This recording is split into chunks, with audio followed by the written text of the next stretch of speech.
Welcome to the Pride of Detroit PODcast, prideofdetroit.com, Pride of Detroit on Twitter, Pride of Detroit on Facebook. You know where to find us. We're getting you in here. Happy New Year. If you're listening on the feed, this is the first podcast of 2024 for Pride of Detroit. If you're watching live on Twitch, twitch.tv/Pride of Detroit, or on YouTube, youtube.com/@Pride of Detroit, you're watching live in 2023. It's much like what you see in anime in Japanese culture, the idea of like you go to a shrine on the new year, you get 2 shrine visits in. It's like that. You're getting both for the price of one. You knock it off on both the new year and the last year. Happy New Year to everyone. We're going to get to everything about the Dallas Lions game. I am Chris Perfett, the adequate host of the Pride of Detroit PODcast at Chris Perfett on Twitter, and I am reporting as an eligible receiver. Joining me is Jeremy Reisman, the fearless leader at Detroit on Lion, the producer, the man in charge of prideofdetroit.com. Happy New Year, Jeremy. Happy New Year, everybody. I'm not reporting as an eligible receiver because Dan Campbell so eloquently and angrily told a reporter there cannot be 2 eligible receivers reporting on one play. That's right. We'll get to all of that here very soon. And trust me, there's more of the rest of the game. But first, Ryan Matthews at Ryan_POD. Ryan, how are we, buddy? I'm doing well. Happy New Year to you too, as well, Chris and Jeremy. Yeah. Look forward to talking about this game. Do you? Yeah. I you know what? That's good. Some people are mad. We decided on when we wanted to really do this, how long we should let this simmer in. I will say I am impressed on how many people have actually seen the light and are standing up against what happened here in this game. And it's where we're going to start. It's not what we're going to spend the entire podcast on. We do need to talk about other parts of this game because it is an interesting game. It was a good game. It was a very good game. And we have to talk about playoff seeding. And I guess that's why, because that first statement on why it was a good game, why I'm upset that this happened. Because I don't like talking about officiating. I think it's a hard job. I think a lot of times fans spend a lot of effort getting mad at calls that are relative, that you have to make decisions on every play. I understand it's a hard job. But when these kind of things happen, it overshadows everything and changes everything for a lot of people. I talked to several former offensive linemen today, and just in case there is any kind of questions as to what happened on the final play,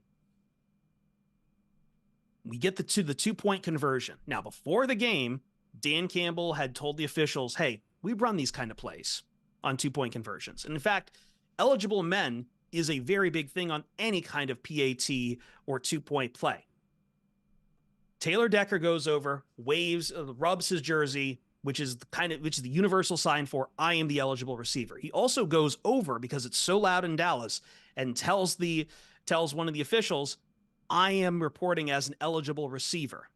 That official goes over and immediately, I don't know if he just wasn't effing listening or if he's just stupid, but he then goes and says, not Taylor Decker's number. He gives Dan Skipper's number to Dallas to tell them that Dan Skipper was the eligible receiver and not Taylor Decker. The play happens. Taylor Decker catches a 2-point conversion, and it's wiped out because it's called as ineligible receiver. And all the fallout starts from there. Everything falls out from there, Jeremy. It's why we have this podcast today. It's why everyone's pissed off. It's why the entire world is in a roar about and knows the name once more of Brad Allen and his officiating crew, who we got word on Sunday will not be officiating in the playoffs, which should be the bare minimum for anything else that's going to happen from here. Yeah, no, it's a disappointing way to lose a game. It's a frustrating way to lose a game. I still come away feeling kind of good about this team, and we'll get to more of that, I think, in the second segment. So, if it ends up being second seed versus third seed, it's a loss. It's not a huge loss, but it's a loss. And I think the majority of the anger here is, one, you took the 2 seed out of the Lions' hands in terms of, controlling your own destiny there. They'd be sitting in the 2 seed right now if they had won that game. You did against the Cowboys in Dallas, which obviously is an extra trigger for Lions fans, and you just did it on a weird, unacceptable play in which it was very clear what happened and very clear it was the official's fault. Now, there are a lot of different, takes out there today, and the one that I think is at least the one most worthy of considering in terms of maybe the Lions caused this a little bit. And this isn't me saying that the refs are off the hook or anything, but the Lions were clearly trying to play a game here, right? They sent 3 offensive linemen to the official. They're trying to trick the defense into saying, hey, you don't know which one of these guys is reporting as eligible, even though the official is going to then announce it to everybody. And so when Dan Skipper comes barreling towards the official and he already has Taylor Decker talking in his ear, he assumes I don't know why Taylor Decker would be saying that 70 Dan Skipper is eligible, but that's what he assumes, because Dan Skipper has been the eligible reporting receiver 2 or 3 times already in this game, that the Lions always do it with Dan Skipper. And so the ref makes an assumption there, and that is where any sort of fault goes. He made an assumption. He either misheard or just used his eyes and said, oh, this lineman is coming in off the sideline, he must be reporting as eligible. But the Lions played a little bit of a game, right? They were trying to trick the Cowboys, and if Dan Skipper had run into the huddle, or if if it was just Taylor Decker with the official, this probably doesn't happen. But that, again, doesn't excuse it from happening. It doesn't excuse the official from making it happen. So, I don't know. It's frustrating. It's dumb. The Lions very clearly would have won that game, or at least held a lead with 23 seconds left and 1 timeout for the Cowboys. So it's super frustrating. The Lions played well enough to win that game. They may have had some bounces go their way before that to even get the opportunity to win the game, but I'm sick of seeing it. And like you said, this isn't a case where it's like, that should have been pass interference, that should have been whatever, you shouldn't have overturned that call. It wasn't good enough. This was a clear as day operations failure where Brad Allen made a huge dumb assumption that is absolutely unacceptable. Ryan, your thoughts on this? Yeah, I think to Jeremy's point, when you get into calls that are subjective, right? Like, I think the other thing that's happened or that's been born out of this is backtracking to earlier plays and going back to the Cowboys' final drive on offense, where people started talking about, well, it was actually, a Detroit Lions player that committed the tripping penalty and not Peyton Hendershot as it was actually called, and that backed the Cowboys back up to 1st and 25. Which, I mean, yeah, tripping, 15-yard penalty. Dude. My goodness, yeah, they really discouraged that in the NFL. But I mean, I think when you start doing the backtracking and tick for tack kind of thing, who's to say that the Cowboys don't end up with a field goal on that drive regardless, Yeah. And I think you kind of get lost in the weeds a little bit. And I think at the end of the day, the thing that's most concerning about this is that it's a procedural play. And that's what is being harped on the most, right? Is that, to Jeremy's point, again, the official assumes that, Dan Skipper's been the one who's been checking in, so he's going to be the one who's eligible. And yeah, there was a little bit of trickeration. At the end of the day, Dallas is still getting the information that Taylor Decker would have been the eligible guy. I think the thing that seems slimy and grimy is you have, I'm blanking on the guy's name from ESPN, the rules official. Oh yeah, I know his face. He was getting checked by Scott Van Pelt, right? Yeah, and good on SVP to be pushing back on that a little bit. Not in the sense of like, checking him that he's wrong, but like asking for further explanation, because you get the pool sheet and you see that Brad Allen's explanation twists himself up into a pretzel and why would Dan Skipper have to report as eligible? He was tackle anyway. Like, I think the thing that bums me out the most about it is trying to explain it away. I mean, there's nothing that they can do, right? Like, I'm so beyond that. That in the immediate aftermath of this, it seemed like I just don't want to hear all the belly aching and moaning and complaining about how something needs to be done you know what? You know what needs to be done is the playoffs need to start. And if I was an NFC team, there's not a snowball's chance in hell that I would want to play the Detroit Lions at Ford Field. There's no way. Because aside from winning this football game, Chris, I think that this was the best possible outcome. No, I will talk about it later, but I had no problems with 3 times going for 2 points. The last thing I wanted to see the Lions do was play an overtime period and maybe risk more injuries. We're still waiting on, Jamison Williams left the game after his big catch and looked like he was invisible paint on the sideline. Like, the last thing you want to be doing is playing more football than you need to there. But here's the thing. I just something has to be done, but it will have to come in the off season. And in the off season, like, for Lions fans who think there'll be, like, I don't know, a rule, what is it, 13 or 17? That's not going to happen. Maybe if the Cowboys had gotten screwed, maybe that would happen right away, but that's not happening for the Lions. But the Cowboys got screwed by another rule. I know, but like rule.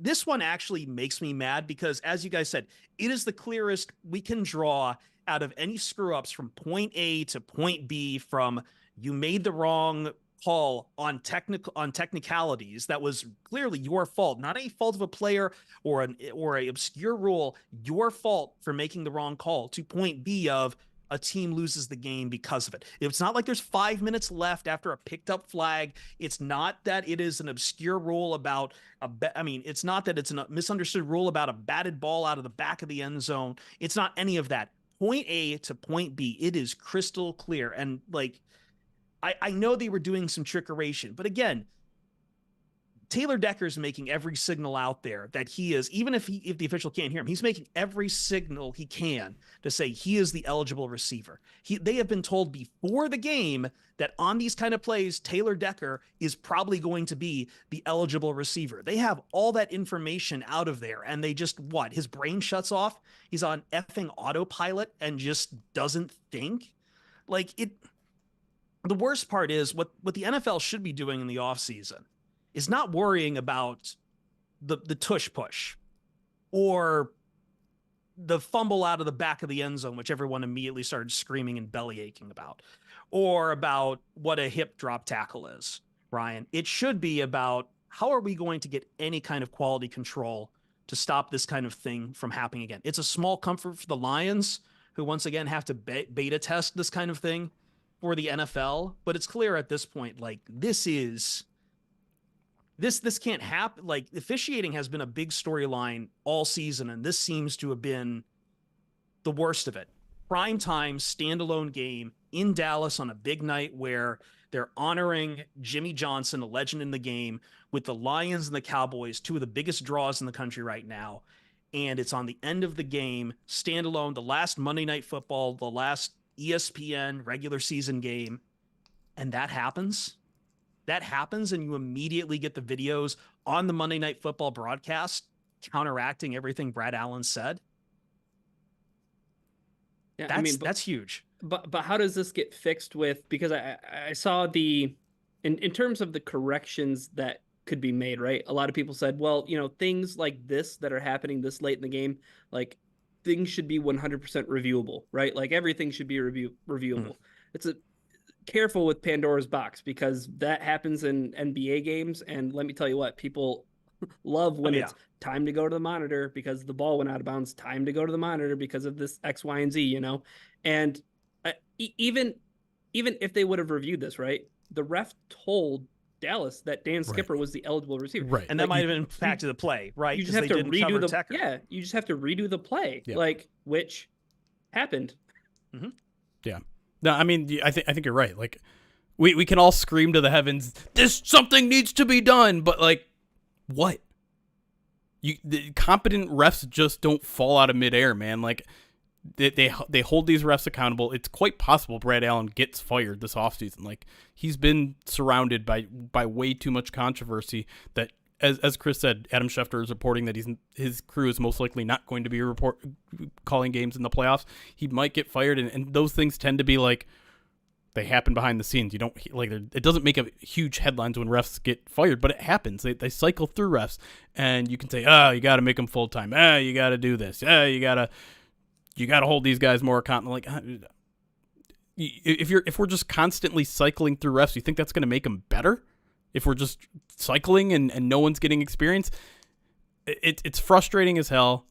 But unfortunately, this is what we signed up with football. It's going to be an inexact science. It's going to be some subjectivities until there are robotic officials that can hear and decipher every single thing that happens on a field. Sorry, there's going to be subjectivities, there's going to be mistakes, and it's going to piss people off. And I'm not saying you shouldn't be pissed, but I'm not saying you can't try to make it better. You can, but this idea that like there's a solution right around the corner that's going to fix this officiating. We've got to fix this officiating problem. How? Just someone tell me how. Here's the thing. None of us are here to try to fix it, but we can at least say something needs to be fixed. And just because we can't illustrate the idea right for you doesn't mean it's unfixable. At the very least, the USFL and XFL played around with a sky judge, or at least someone who can like the Monday Night Football crew had the tape immediately. But again, after, you can't put Pandora's box in here when the minute he announces Dan Skipper is eligible, you can't put that in the box. You can't untube the toothpaste, whatever. Like that. That's it. The mistake has been made. No sky judge fixes that situation.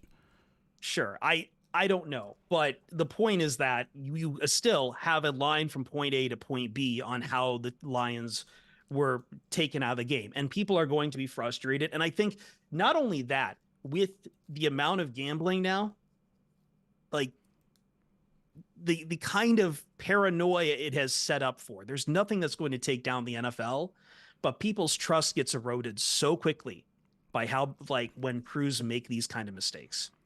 It just does. And you can call them silly for thinking that the NFL is fixed, but it does chase people away. It does, like, cast a pall over it. The last thing you should want is questions about your game. Right or wrong, last thing you should want is questions about the game. I think there is ways to fix it. I don't know what they are. I don't think any of us knows it, but I'm not one to sit here and say that there's no fix. This is also Arian Foster's fault. I'm so sick of the scripted jokes. Can we stop with the scripted jokes in 2024, please? I saw a lot more how Vegas needed Lions on the money line plus Lions on the spread plus Dallas on the money line. Listen. But you've made the process opaque. You've made the process opaque. What's the difference between a official who's bad at his job and one that could potentially be corrupt? If they're just going to sit there and deny when you've got an entire Lions team saying, no, here's the thing. I don't think Brad Allen went on the mic with this reporter and was like, I'm going to lie to this reporter.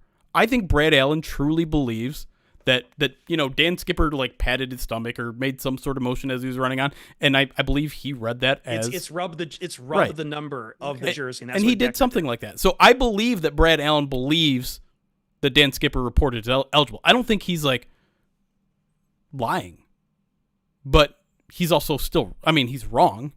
I just don't think this is like some sort of malicious attempt. And I'm not trying to relitigate the entire game, but I think the fact that they called a tripping penalty on the wrong football team in a critical moment kind of speaks to the ability that this game was not thrown. This game was not purposely lost to the Lions by the officials. So I think we need to throw that in the trash and just realize it's that saying, right? Why attribute malice to something that can be explained by incompetence? Just idiocy. Yep. This is incompetence. This is not malice. Right. And I think just to punctuate all of this, though, I think I understand and I feel everybody who's feeling today. I feel everybody who's angry. I feel everybody who's upset because we're coming up on 10 years, right? Like, I mean, we're coming up on 10 years of something of great significance happening. Granted, it was a subjective call, but like, that happened, right? And I understand why people are stuck in their feelings and they have every right to be. I just think that there's bigger things on the horizon for this football team than getting so upset about losing this football game to the Dallas Cowboys. Right. So, I mean, this was sorry, go on. I was just going to say, like, I know the Lions players are going to turn the page quickly on this. They might use it as motivation or whatever, but we know this team can bounce back from tough breaks like this.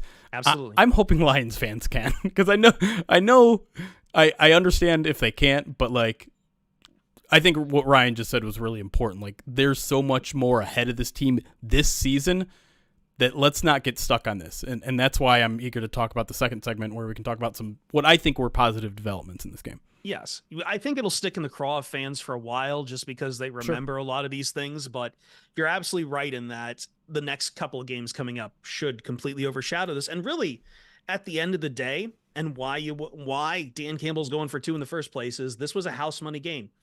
Like, you held the Dallas Cowboys, who've been laying 40 on everyone who steps into AT&T Stadium, to really, like, I don't know, 1 freak touchdown and 1 normal touchdown for the entire game. You held them to 20 points when CeeDee Lamb had a career night. I think you take that. I think you take that as a nice feather in your cap for a defense that has been harshly criticized this entire year. Like, that's good. And we're going to talk about it a lot more soon. But you know what helps us? What has carried us through 2023 will carry us into 2024 and soothe the aches of all of this. What Brad Allen has no access to at all, Ryan. He will not be getting any of our Righteous Felon, craft jerky, and meat sticks. Thank you, Ryan. Why is that, Ryan? What was the jerky? Because it only fuels the Detroit Lions. Righteous Felon jerky and meat sticks are available to Lions players at the training facilities at Allen Park. Each 2-ounce bag has 16 to 20 grams of protein. Each stick has 8 grams. If it's good enough for the Lions, it'll be good enough for you too. Righteous Felon, based in Westchester, Pennsylvania, locally sourced all-natural black Angus beef, revolutionary branding, superior quality, unique flavors that go beyond the stereotypical jerky offering. Time to stock up. 2024 is here. Get some Soul Survivor. You're the Soul Survivor. You made it through this year. And I hope it was a good year. All travails can be soothed by jerky. Not a medical fact from the FDA. RighteousFelon.com, promo code POD15 at checkout will get you 15% off your order. Thank you, as always, to Righteous Felon for sponsoring this podcast. We'll be right back and talk about the rest of the game here on the Pride of Detroit PODcast. Touchdown, Detroit Lions! How about that? Okay. I got a lot of alerts to get through, so I want to do that first. Yeah. I covered everyone from last night, so you don't need to start with those. Cool. Hi, everybody. I see that most of you are still angry, Tonight, so you don't need and to that's stop. totally Tonight, so you don't- understandable. I get it. I was feeling okay last night. Less good today because I'm very much sleep deprived. But you know what? We're going to get into why you guys should probably be feeling okay. And if you read Pride of Detroit Direct, you probably already know. I'm twitching a bit at this point. I'm not allowed to complain about being tired, but it's the holiday rush, out like a lion. Okay, there we go. Chops! Thank you for the 9 months subscribed to the channel. Getting in that Twitch baby before the new year. Appreciate you. 8 quarters, 17 months says Lions win taken away from us. Yeah. Alien Vivitor, 34 months says playoffs are going to be wild. That's right. Old Wolf, 45 months subscribed to the channel says be glad that wasn't our playoff game. That's how you look on the bright side right there. I don't consider that looking on a bright side. Absolutely. Why let that happen in a game that had relatively low stakes? I don't want that to even put. I don't want to even put that out into the ether right now. I don't want to tempt any kind of fate. I mean, here's the crazy thing though. If the Lions hadn't won against Minnesota last week, they wouldn't have clinched a playoff spot until Seattle's loss today. Like, that's how much closer, how much tighter everything would be. Think of that. I don't want to even think of that, man. So that's what I'm saying though. Like, be thankful the Lions took care of their own damn business so that con job, oh boy, that con job didn't necessarily cost the Lions anything overly significant. I'm not downplaying 3 seed versus 2 seed, but it could have been so much worse, I guess is my point. And I know people probably don't want to hear that. It's not a great defense for most things, but it's true. Dark Elf, 9 months subscribed to the channel. Another Twitch baby. Bringing in the new year. J-Man Jr., 31 months subscribed to the channel. And Key Rock, another 9-monther. What happened 9 months ago? All these people came in. 9 months ago, people came in, Jeremy. And you complained about my Righteous Felon live reads. Buffalo Bills are 4-0 since Sean McDermott. They're 4-0? They're 4-0 since he mentioned how resilient Al Qaeda is. Yeah. All right, before we get into some break talk, I do want to remind people that this is the last few hours to donate to the Good Egg Fund, which is the charity ran by our good friend Mrs. Ruvi. It is a charity that basically does like little things for people. They take grants of $300, I think it's $300 or less, to help out your fellow human being. They take donations, they take grants, but the whole idea is like, let's help out our neighbor. If our neighbor is going through a tough time, their car breaks down, they need a new car part, their kid needs shoes that they can't afford, little things like that. We basically provide a rainy day fund for those people. And again, like if you have someone in need, you can submit a grant. But this is we're trying to build a piggy bank essentially for those kind of small help your neighbor grants. If you do want to donate, you can donate directly to our channel, or you can donate directly to their site. But if you do, all the proceeds that go to our channel, and you can do that over on Twitch by hitting ! donate or clicking the donate button on our Twitch channel. Every $50 donation, I will crack an egg on my head until I have no more eggs left, which I don't know how many it is. And I owe one, so I'll do that. I'll do that next break. If we get another one, I'll do one this break, and I'll do the rest of the podcast with it on my head. I don't care.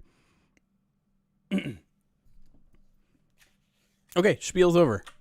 Dat Boy Lion, they give it the 12-month subscribe to the channel, says Texas should be forced to secede. I wouldn't mind that for multiple reasons. But particularly the Cowboys is fine too. Although, I don't, the Texans are kind of fun right now. Houston Texans. Will Anderson, I think we all forgot that they also drafted Will Anderson. I think he set a franchise rookie season sack record. Yeah.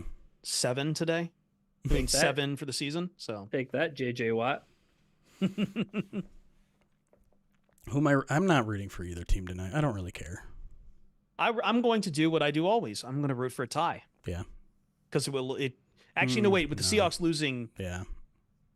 I was going to say, it doesn't eliminate both. That would have been the best outcome, but the Seahawks are trash. It would have been a furious overtime, too. They would have actually been trying in that overtime. And then. Yeah. You realize, too, and maybe we can talk about, I don't know if we should talk about it in a second, but everything we just did for the past 20 minutes doesn't happen if Mike McCarthy is actually good at managing a late game clock. I know there's the dinosaurs out there who hate going on 4th down, but McCarthy had gone for 4th down and actually converted.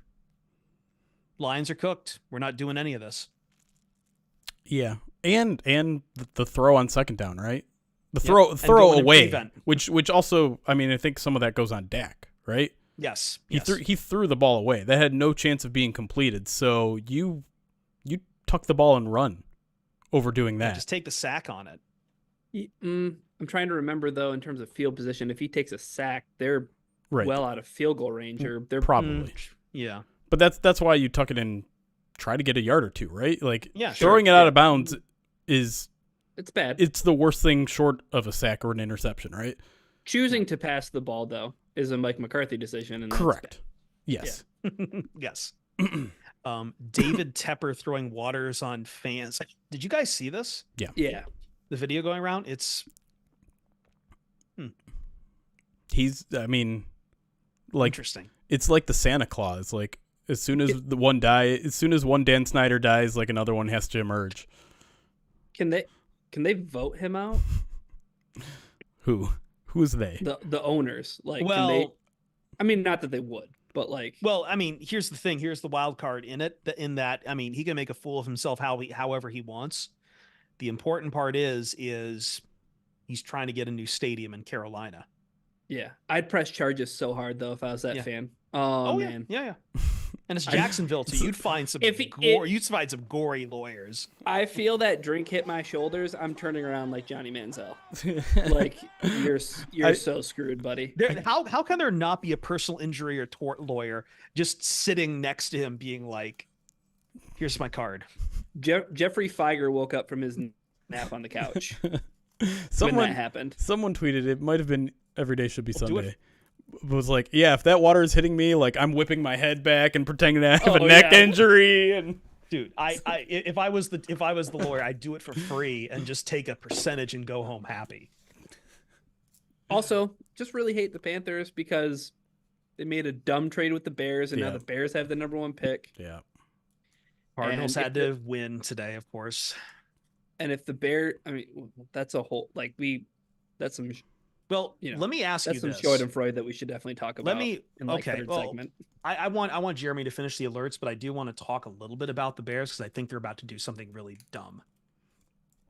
We only have one other alert. Luxtable's Okay. over. Just subbed for 15 months. It says fuck Dallas. Well put. Cattle Snacks is right. That should be a red flag for Ben Johnson of the Panthers. Ben Johnson will never go to Carolina. I think there's zero shot. Yeah, I think he's going to the Chargers, but that's just. So what do you guys make? Along with Jared Goff for Justin Herbert in a trade. You're speaking my language. You're speaking my language. Just throwing Goff to the wolves. I'm going to save my thoughts for an off-season conversation because I said I would, but I'll bite my tongue because we need to talk about the second segment. We need to talk about play calling. yeah. We also, I mean, And what there's you also are a larger trusting. conversation. There's also a larger conversation to be had on how two very big quarterback contracts have worked out this year too. Well, But yeah, play calling. Daniel Jones is not. I wasn't talking about Daniel Oh. Jones, but I know you were trying to get me on Daniel Jones. Are you talking about Patrick Mahomes? No. Okay. So I saw the report from Rap Sheet that, and I'm curious, you guys. I know Jeremy, you think the NFC North will be really competitive next year. Yep. Rap Sheet report, and each win the Bears rack up, it seems more and more apparent that they are going to keep Matt Eberflus, which I'm mixed on. But I think they're also playing themselves into keeping Justin Fields, Which I don't like. I think keeping Justin Fields is the right move. Yeah. I think probably he's always going to have certain limitations, but I think yes, you would fear more of a Bears squad that has an established quarterback rather than one that just blows it up for a mystery box and hopes Caleb Williams works out. Yeah, well, I mean, I don't know if anybody's ever gotten luckier as a general manager than Ryan Poles. Mhm. Like, you pull the wool over Tepper's eyes, you get a king's ransom for that first round pick last. You're going to get even more this year. Like, you should trade that pick if you're the Bears. Trade it again. Mm-hmm. Get everyone's picks. Can everyone just like collude and say, hey, we're not trading with the Bears this year? I wish that they're, but again, like you said, Jeremy, it's like, did you say like Santa Claus? Yeah, the Santa Claus, that movie. Yeah. It's like there's going to be another dumb owner that's going to step up and be like, I'll do it. Well, I mean, feel like the Bears. I was just gonna say the Bears are playing decent football now. They haven't faced a truly great opponent yet. Outside, I mean, they took it to the Lions 2 times. Really, they outside in the cold, and we know And Goff's inside limitation there. at Ford Field. Yeah, they still lost. almost beat the Browns, but that also would have required a Hail Mary. So, but they hung with the Browns, and then their other wins are Atlanta, Arizona, Minnesota, Washington. But I mean, like, I don't like playing those wins aren't good enough. They've won 5 out of their last 8. Like, they're trending in the right direction. They're not quite on the exact path that the Lions were at the end of last year, but at the same time, they're not that far off. I really don't think they are. Their defense is playing very, very well. Their offense still has some things to figure out. But DJ Moore is an absolute stud. Justin Fields can make a ton of crazy plays. The one he made on his legs today was absolutely insane. If you know which one I'm talking about, you may have made multiple. I didn't watch the entirety of that game. And that's going to make them a tough out every single year. And I don't like that. And they're going to have a ton of cap space, and they're going to have the first overall pick.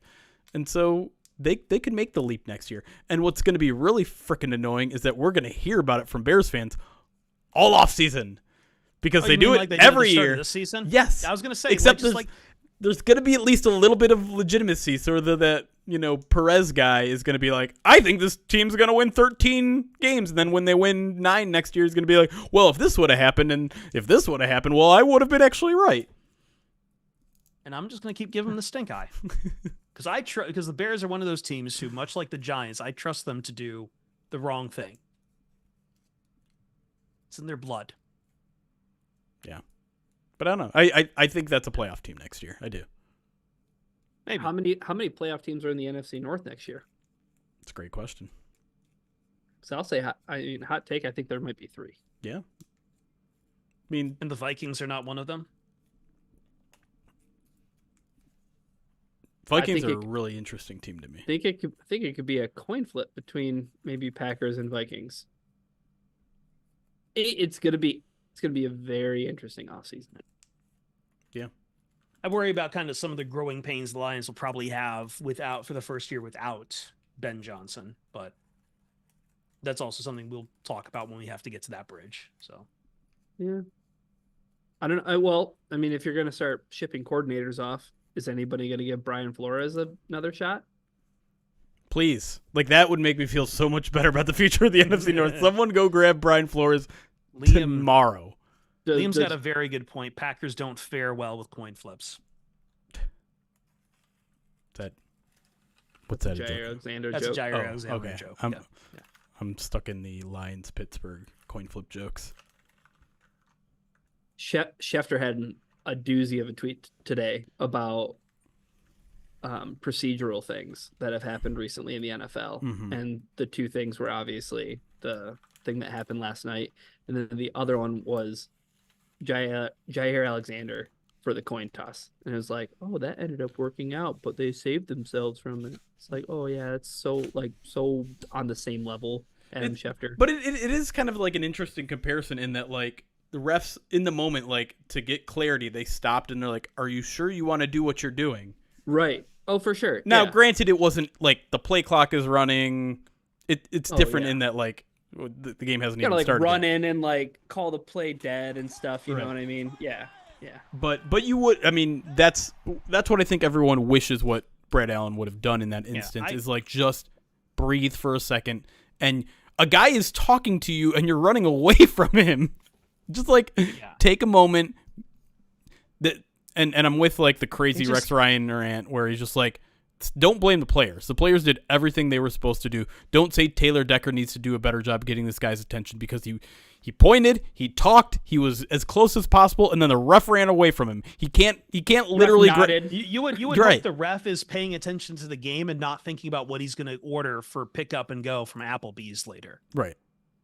And yeah, I mean you can't. Taylor Decker can't literally grab his shirt and pull him back. He's going to get a penalty if he does something like that. Yeah. Not to mention he's going to draw attention to himself right before he's going to run a touchdown. I just find the skipper that they were trying to disguise the thing a little overblown because there were enough other signs and warning signs that it was going to be Decker. That's on them. I've never seen a human being more red than Dan Skipper though. He was. As someone who's seen that guy mad before, I don't think I've seen him that mad before. Ooh, boy. I mean, that's the maddest we've ever sseen Dan Campbell, too, right? It was. Yeah. You could read his lips and the cussing coming out of there.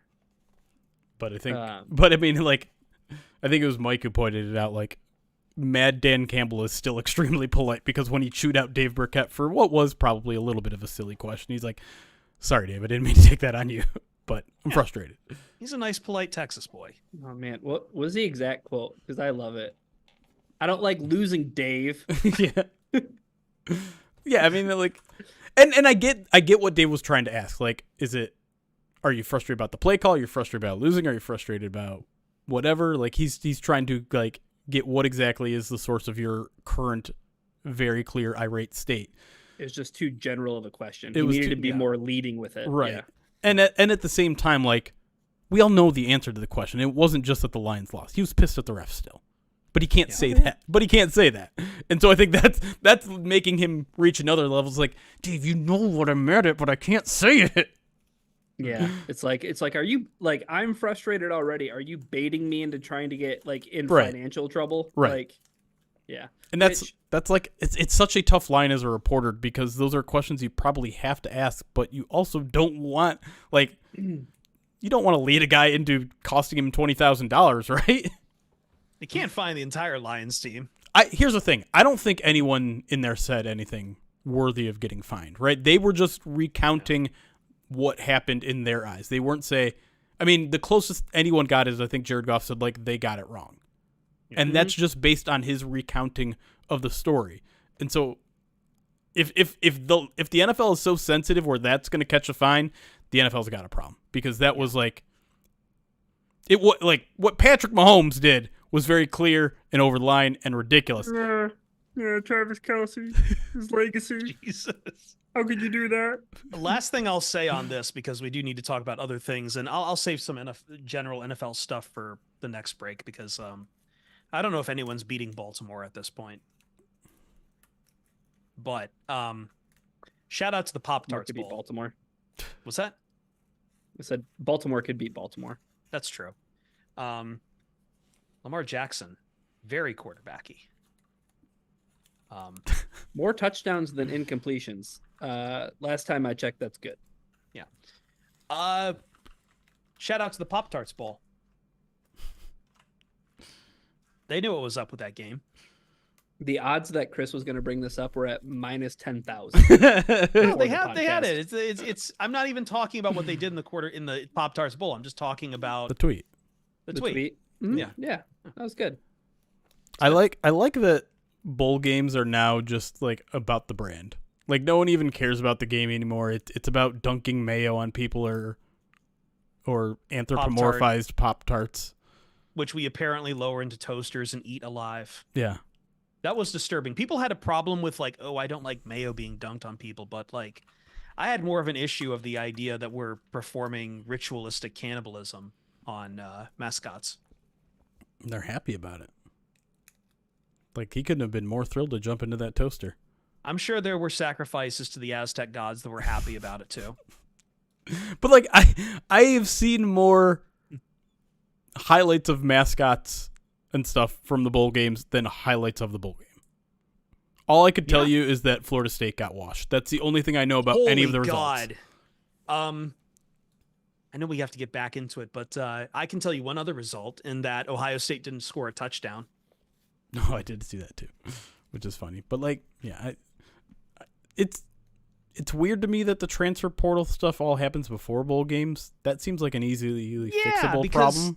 Not even, like, Florida State was down even their quarterback from the ACC championship. Right. He went to the transfer portal because Florida State started playing footsies with DJ Uyunglele and other quarterbacks who were in the transfer portal. So he's like, I know what's happening. I'm out. Is there a reason why that happens before? Like, there's got to be some sort of logistical reason why that happens before bowl games. That's why recruiting's before bowl games too. But, like, why? Why? None of that seems to make sense to me. And it seems like a very fixable problem to what's clearly a problem with these bowl games, right? Like, you're down to half the team you had in the regular season, and that's why no one, or at least I don't give a shit. Yeah, but that's not going to, if you close or if you don't open the transfer portal early, that doesn't prevent them from not opting out. True. Yeah.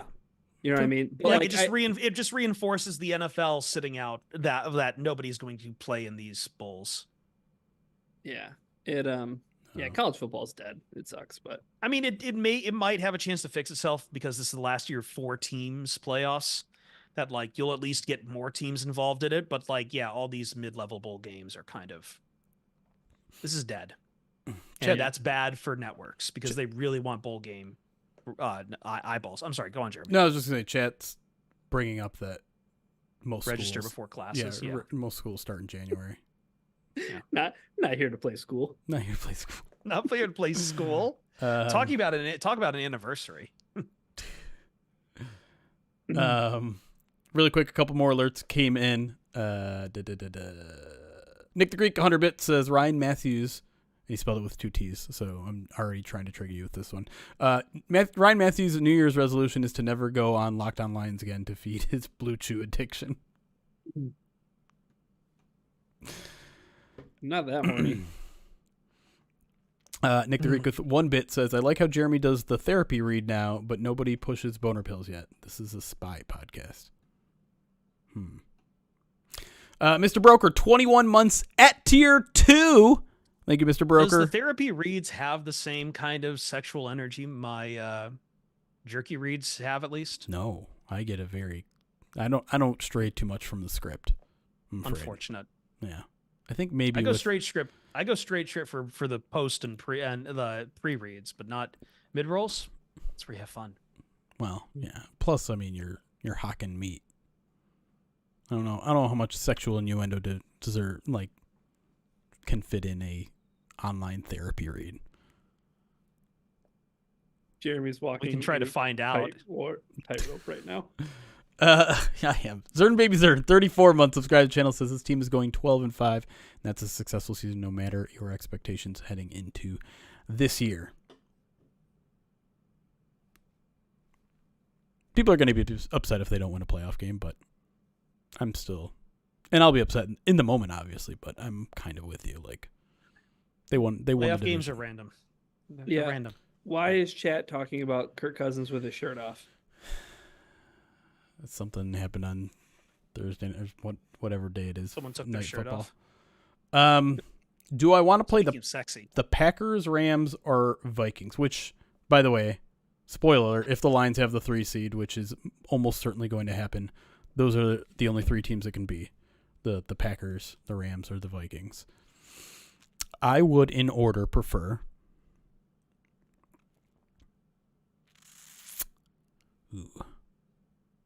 Packers, Vikings, Rams in that order.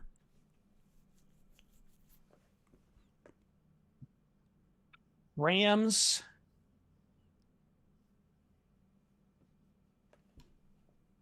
Packers, Vikings. That's my order. Rams first. You want the Rams. Yeah. They weren't good today, that's for sure. It's crazy like how... If I thought I saw on the screen during that game, if they lost that game, they had something like a 25% chance of making the playoffs. And by the end of the day, they had clinched it. Like, that's just crazy. Rankings aren't out yet for the latest DVOAs, but I believe the Rams' defensive DVOA is 22nd ranked. And I expect that to continue to drop after today. I know we're afraid of Puka Nacua and Matthew Stafford. Yeah. I think you can get pass rush on that line, though. I just do not fear the Rams defense at all. In general, I think the only teams that are capable of beating the Lions are teams that are really good at throwing the ball. And right now the Rams can throw the ball pretty well. I don't want But that. they also use Kyron Williams to get home a lot of their red zone touchdowns. And I think that's something the Lions can stop. The interesting thing is there are a lot of teams with bad run defenses that are right on the edge. And the Rams are one of those teams. Obviously, the Cowboys are one of those teams. If the Packers get in, they're one of those teams. We ran all over the Vikings. It's also a West team coming east. Historically, that has been a very big disadvantage for the West teams. To me, the Packers are... I know the Packers took it to us on Thanksgiving, but that seems so fluky to me. And I don't know. I think they're beat up. I don't think they're that talented. I think they're still too young to make big plays in big moments. Mm-hmm. And they just haven't been consistent all year. Yeah. But like, right, Bryce Olsen says something that I think we're all feeling a little bit is like Stafford is going to shred our defense, right? Like, Tell me what we were saying 3 days ago about Dak Prescott. That Dak Prescott was gonna shred the Lions defense To the tune of 20 points, really just 17 points. Because the Lions handed him 3 at the end. Yeah, fumble through the end zone. True. CD Lamb. But Derek Barnes also like shoulder tapped their quarterback on a blitz. So like it all kind of evens out. Like I think 20 points is about what the Cowboys earned in that game, right? 3 sacks on Dak. Yeah, I think one of my favorite stats though was like it was deep. It was late into the game where they had 19 yards rushing, and then Pollard broke off like a 18 or 19 yard run, Doubled it. Yeah. and it doubled their running total. Yeah. But like, I mean, it's I don't know. Like, obviously, I think as far as game script goes, I'd much rather play Vikings. Probably Vikings would be my number 1 team. Okay. I'd want the Lions to play, just because like they don't have a quarterback, and I think that has kind of got lost in the weeds a little bit. Yeah, Nick Mullins benched. Sure. From the beginning of the season. I think that was the concern with the defense, right? Is, man, teams that have elite quarterbacks. It kind of moved away from the running quarterbacks, even though that's always been a problem. It's still been a problem. It'll continue to be a problem. But I think that early on in the season, it was, man, Geno Smith, right? Geno Smith tore the Lions apart. You can't really run the football. Yeah. Even though, I mean, he's moderately adequate at it, but I think that kind of got lost in the shuffle from early on in the season, where it was like, damn, like quarterbacks who can throw it around the yard, that's a problem for this defense. And I mean, Aaron Glenn's fix for it is, I'll try to make it so they don't have any time to throw the football downfield, right? Yeah. Which, I mean, kind of worked last night, right? Like, Derek, like you said, to your point, Derek Barnes takes him down. So that's why I think, long story short, Vikings, right? Like they just don't have a quarterback. Jordan Love, as far as game script goes, right? Like I think I'm with you, Jeremy. Like I think the Rams are the team I'd probably at least want to play. But speaking of coin tosses, like if the Lions won a coin toss, I would want them to take the ball and I want them to go score. Go score and get the lead and then impose your will.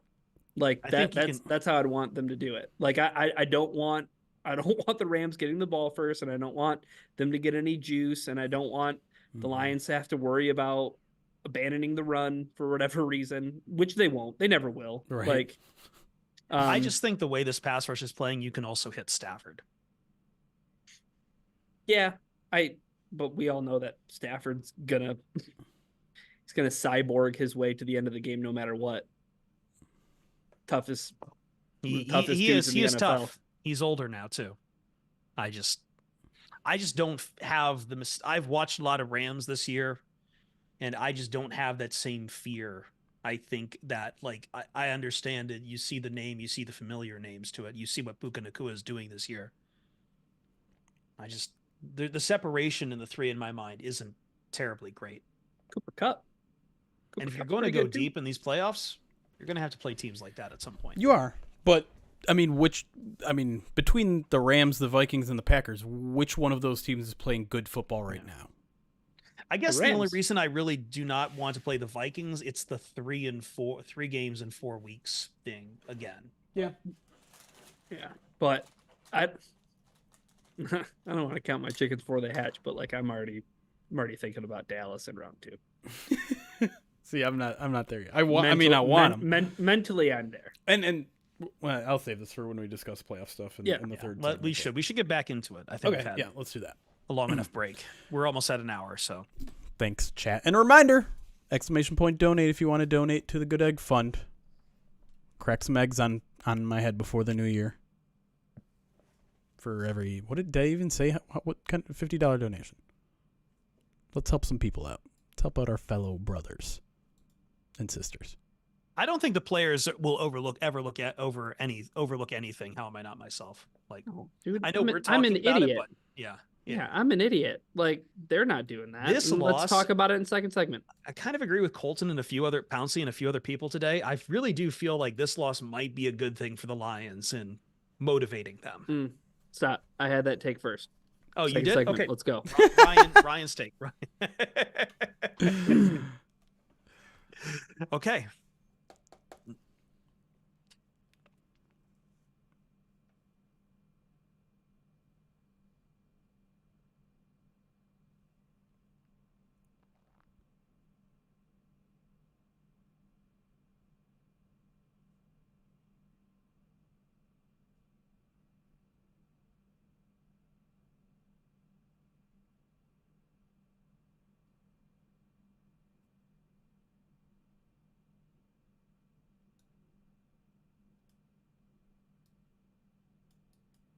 Pride of Detroit PODcast.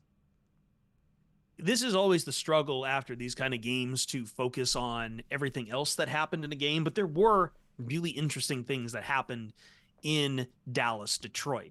And I think we want to try to talk about some of them. I think it has been fascinating to watch the evolution of this defense this year, Jeremy. I want to put the defense first because I feel sometimes we have to fight with fans and listeners about what we are seeing with the defense, but I don't think there's anything in question about the defense, except for maybe one play Derek Barnes did not make, in how they handled a Dallas team that has this entire season laid 40 burgers on everyone who walked into AT&T Stadium. On to all the questions about Aiden Hutchinson, how he finishes plays to somehow, hey, look, he's kicking inside a little bit, and oh God, he's got 3 sacks this game. How they have been able to handle, and I know, it's CeeDee Lamb, you're going up against top wide receiver after top wide receiver a couple of weeks here, but I thought the defense comported themselves very well in this game. 7 quarterback hits, 4 passes broken up, 3 sacks. Those are the counting. 8 tackles for loss. We were talking about in the break. Up until the very end of this game, Dallas had nothing going in the run game whatsoever, and it made them very one-dimensional to handle throughout this entire game. Yeah, I think this was just another step in the development of the defense, because I've been saying it kind of for the past couple of weeks. Like, they've been making strides on that side of the ball. They're not perfect. They're not good even, I would say, but like, we all kind of went into this Dallas game thinking it was going to be a shootout. We all went in thinking Dak was going to throw for 400 yards. It was going to be a 38-35 type of football game, and the two teams barely combined for 40 points. Or they didn't combine for 40 points. I can do math. So, I mean, that alone I think is a positive step. But the Lions have been making teams one-dimensional all year. The one thing they've been missing, though, are those plays in pass defense, are the sacks, are the turnovers. Now those are starting to come. And it's not just this week, right? It's the past couple weeks. Ifeatu Melifonu's been out frickin' standing, both in getting huge month, both in getting blitzes home and in intercepting balls. I mean, the Lions had 4 interceptions last week, 1 this week. They get a fumble forced as well. They're starting to make plays in between all of the big plays that they're still giving up, which is what Dan Campbell has basically been saying is coming. It's like, that's what pulled them out of the spiral last year too.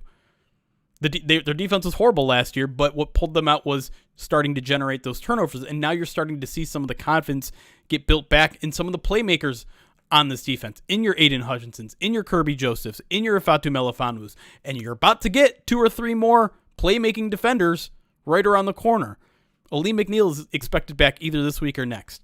C.J. Gardner-Johnson is almost certainly going to be back this week, and then we'll see with James Houston. So, to me, the defense is starting to be a little bit more opportunistic, and that's how you win in this game, man. Like, there aren't a lot of defenses in this league that are going to force 8 punts a game.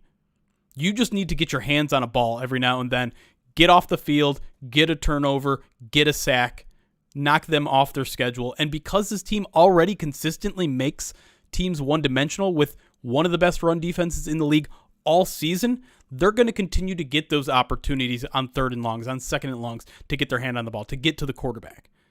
And so I'm feeling pretty darn good about where this defense is trending, and that just means if the offense can hold up their end of the bargain, which they didn't on Saturday, to be fair, but if they can, and they typically do, this is going to be a dangerous team in the playoffs. Ryan? Yeah, I think the looming, the large concern, right, is Cam Sutton. I think Cam Sutton's play kind of spoke for itself last night, and I know he's going up against CeeDee Lamb, right, which is a tough ask for anybody because I know we keep talking behind the scenes about how Amon-Ra St. Brown is a top 5 receiver. You got to make room for CeeDee Lamb in that conversation for sure. Everybody's in the top 5, but with Cam Sutton, I mean, like even some of the PFF numbers and whether or not you want to go by whose responsibility is who all the time. But I mean, there's a lot of plays where Cam Sutton is in one-on-one coverage on the outside versus CeeDee Lamb, and it's over at the line of scrimmage. Yeah. You know what I mean? Like there needs to be help over the top. And again, to Jeremy's point, there's reinforcements coming, right? Like somebody like, GJ. I mean, that changes the calculus. Having a guy in the interior like Liam McNeil who can generate more pressure. Well, now that makes it a little bit easier on your back end to cover some players when you're not having to play, Tyson Alualu 34 snaps in a game, right? Like it changes things a bit. And I think the defense, right? Like my big takeaway last night was not the defense, right? I think my big takeaway from last night was, again, if the offense shoots itself in the foot, it's tough for them to be in a football game, right? And I think miraculously, to their credit, they made the plays when they needed to the most. Yeah. And they rose to the occasion, and they've done that in the past, right? They've proven that to us Lions fans. So maybe thinking through it, yeah, that is something that the defense proved last night is, they made plays when they needed to, right? Like the Hutchinson sacks. Fatu Melifonwu continues to have, I don't know, he's trying to challenge James Houston for his stretch of games that he had over the back half of last season. I mean, another interception. I mean, the guy is, I mean, I don't know what you can say about him that hasn't already been said. I mean, Brian Branch had a really good game too, like a guy who isn't hitting the rookie wall by any means. And I think that when you take stock of all of that, again, maybe the pressing issue as we look forward is how do they account for the big name playmakers at the wide receiver position? Yeah. Because that's the biggest concern to me moving forward is tackling and slaying that beast. Yeah. And it's hard because I don't think the Lions right now really have a CB1. I think Cam Sutton is probably like a CB2 and he's being asked to guard wide receiver ones. And he's had a hell of a time on it. But I look around the roster and unfortunately it's like, well, if it's not Cam Sutton, then who? And at that point, to Jeremy's point, it's what? Yeah, no, I'm agreeing with you. There are no reinforcements coming. I was just making sure. Okay. Yeah, no, there's got to be reinforcements coming, at least that front. The only other mark is, again, like, I understand maybe he was afraid of getting hit for roughing the passer or whatever, but the other thing to write home about is, like, man, we are talking about a very different game if Derek Barnes wraps up. And on the same play, Kindle Vildor falls down chasing CeeDee Lamb, but it does start with Derek Barnes wrapping up the rare 8-point swing, as it were, in a football game. Yeah, it's a tough look, and you get called out by Troy Aikman on the broadcast, and listen, rightfully so. It's just it's tough because he's had such a surprisingly good year for that to happen. I mean, I don't know what the tackling attempt was. It was embarrassing. Like there's no way around it. But interestingly enough, he had the second highest PFF grade of any Lions defender in this game. So again, he deserves some credit for the rest of his play. The linebacker play in general this year has been fantastic, and they've been a key part both in stopping the run and in their pass rush. It's just that whatever that was, completely unacceptable, and it looked like Kindle looks bad on that play, but when you rush that much and you can't have the quarterback have that much Watching time. it live, I thought he was going down. I thought he was going down. Like, he should have gone, like, dead to rights. And I see the ball come out, like, what how?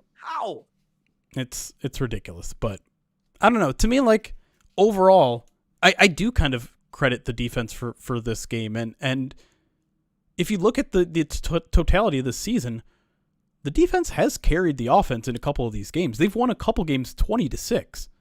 They're capable of doing that sort of things. Now, they're going to face better offenses in the playoffs. They're probably not going to hold anyone to 6 points in the playoffs.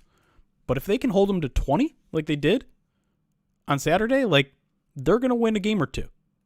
And I think it's possible. I think it's possible, especially in the first round, right? Again, I think the Rams are a tough matchup because they have good wide receivers, but I'm not so sure that the Packers do. If it's the Packers, the Vikings do, but they don't have a quarterback, and so I don't know. I think this team, their one fatal weakness right now is outside cornerback, and it's a fatal one. It's one that could and probably will eventually sink this team at some point in the postseason. But when everything else is rolling, and for the most part it is right now, it's a dangerous team. Let's talk about the offense. There wasn't... I think the big issue, I should probably turn this over to Ryan, because I'm sure you were as frustrated as I am looking at, like, I don't know how, like, I thought the offensive line played well for most of this game, but I was very frustrated with a lot of third and shorts where it became very clear that, since we're talking about one-dimensional, I think everyone knew what the Lions were going to run on a third and short.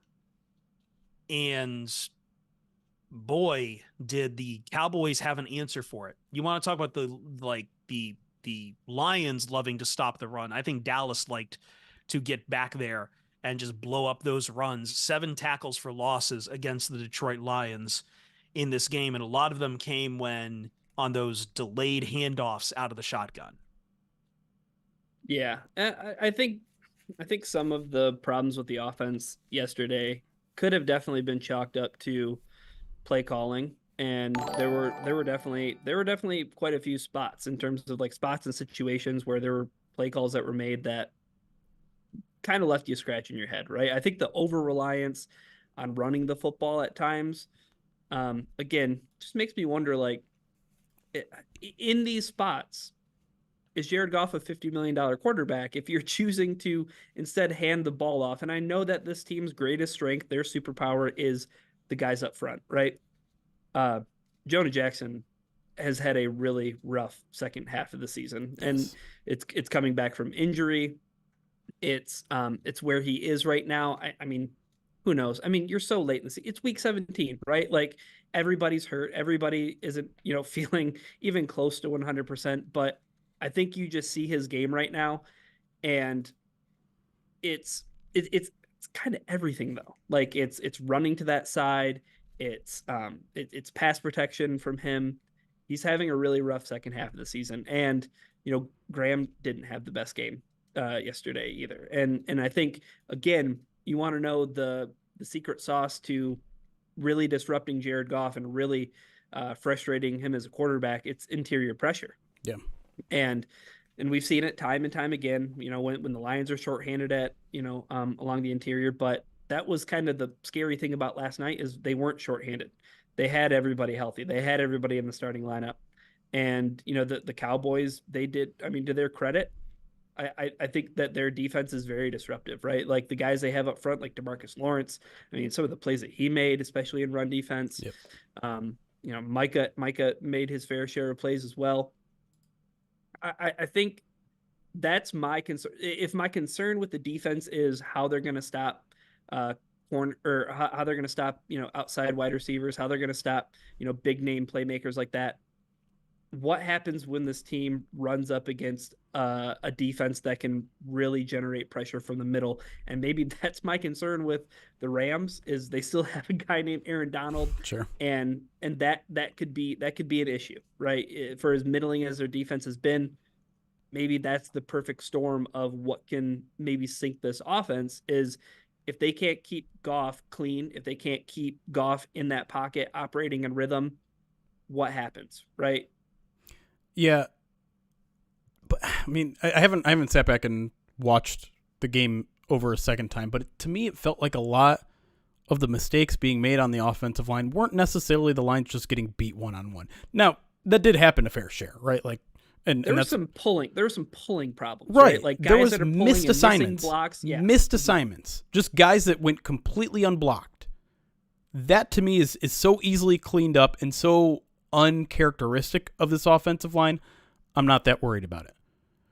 There's also what Chris said, where the Lions are running these slow developing plays that the Cowboys seem to have a jump on. Like they had a guy blitzing or just crashing in on the exact same time that like even a pulling Sam Laporta, if he had played a block perfectly, wasn't going to get there in time. And that to me is poor play calling, because this is a very fast defense. We talked to RJ Ochoa, right? Like they prefer speed over power. And so the Lions doing these slow developing plays is just, it's playing into their strengths rather than just running it down their throat, which they did a little bit more in the second half, and it started to work. And so that I think was a big concern. Now, I think you're right though. Like Jonah has been playing bad for months. This wasn't Graham's best game. And so Decker's been struggling a little bit out on left tackle a little bit, if we're going to be completely honest too, in terms of winning his one-on-ones. And so that is concerning, but they also just went up against the best pass rusher in the league. And Micah didn't have an outstanding game. He had a decent game, but he didn't wreck that game to me. I would almost say DeMarcus Lawrence came closer to wrecking that game than Micah Parsons did. Yeah. And Parsons felt more impactful in stopping the run Sure. than pass rushing in this game. Sure. And listen, that played a big part in it. You mentioned the 7 or 8 tackles for loss that the Cowboys had.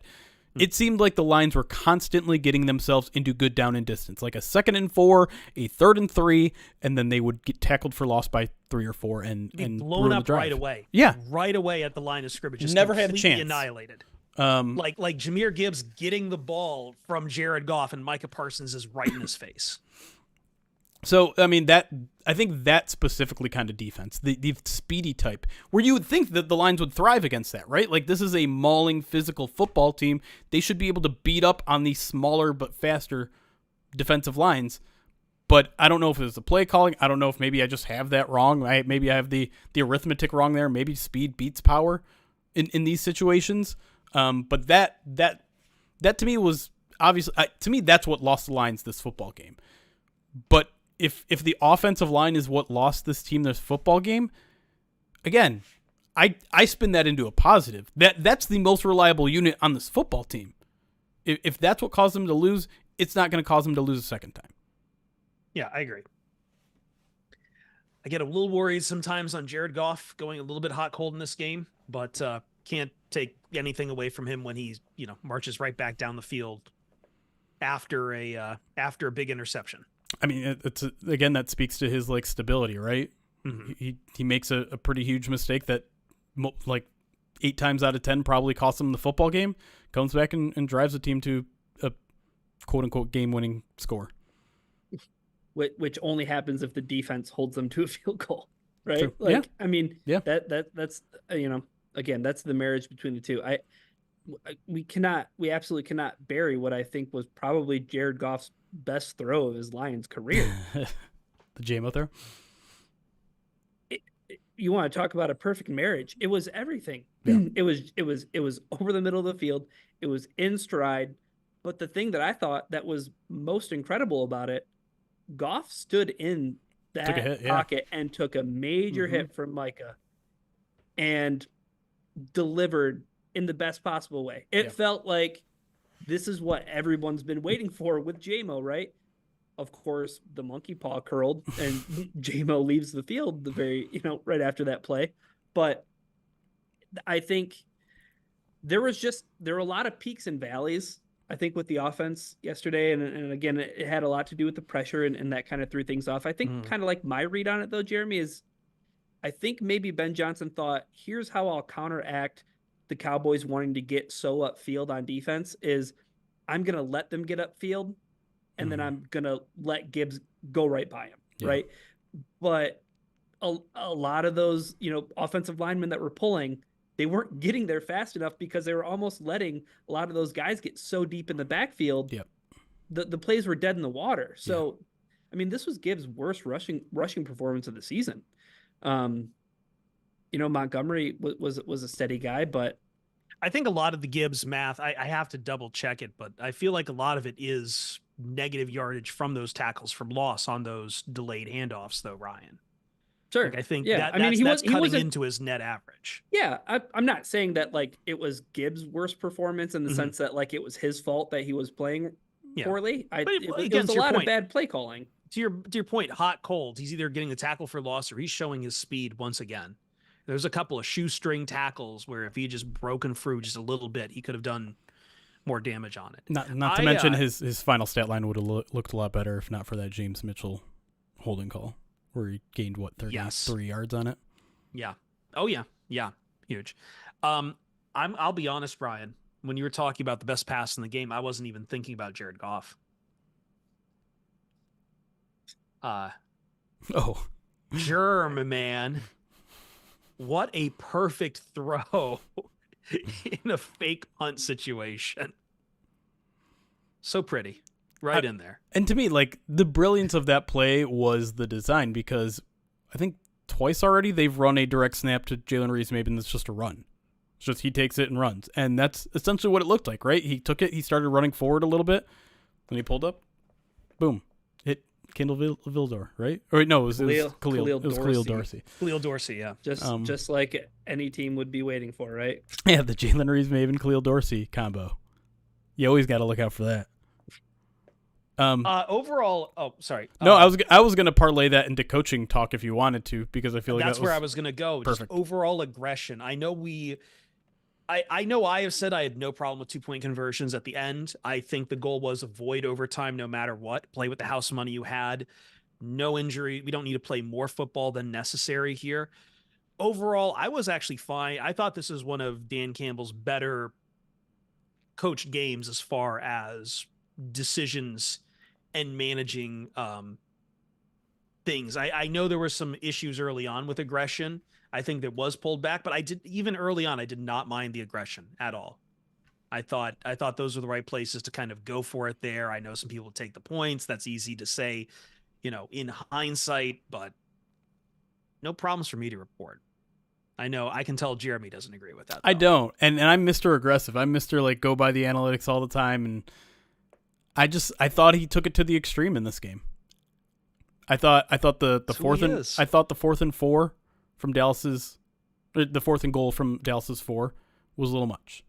I thought the go for 2 when it got backed up to the 7 was a little much. Those are pretty low percentage plays, because you got to remember, like, this isn't just a 4th and 4.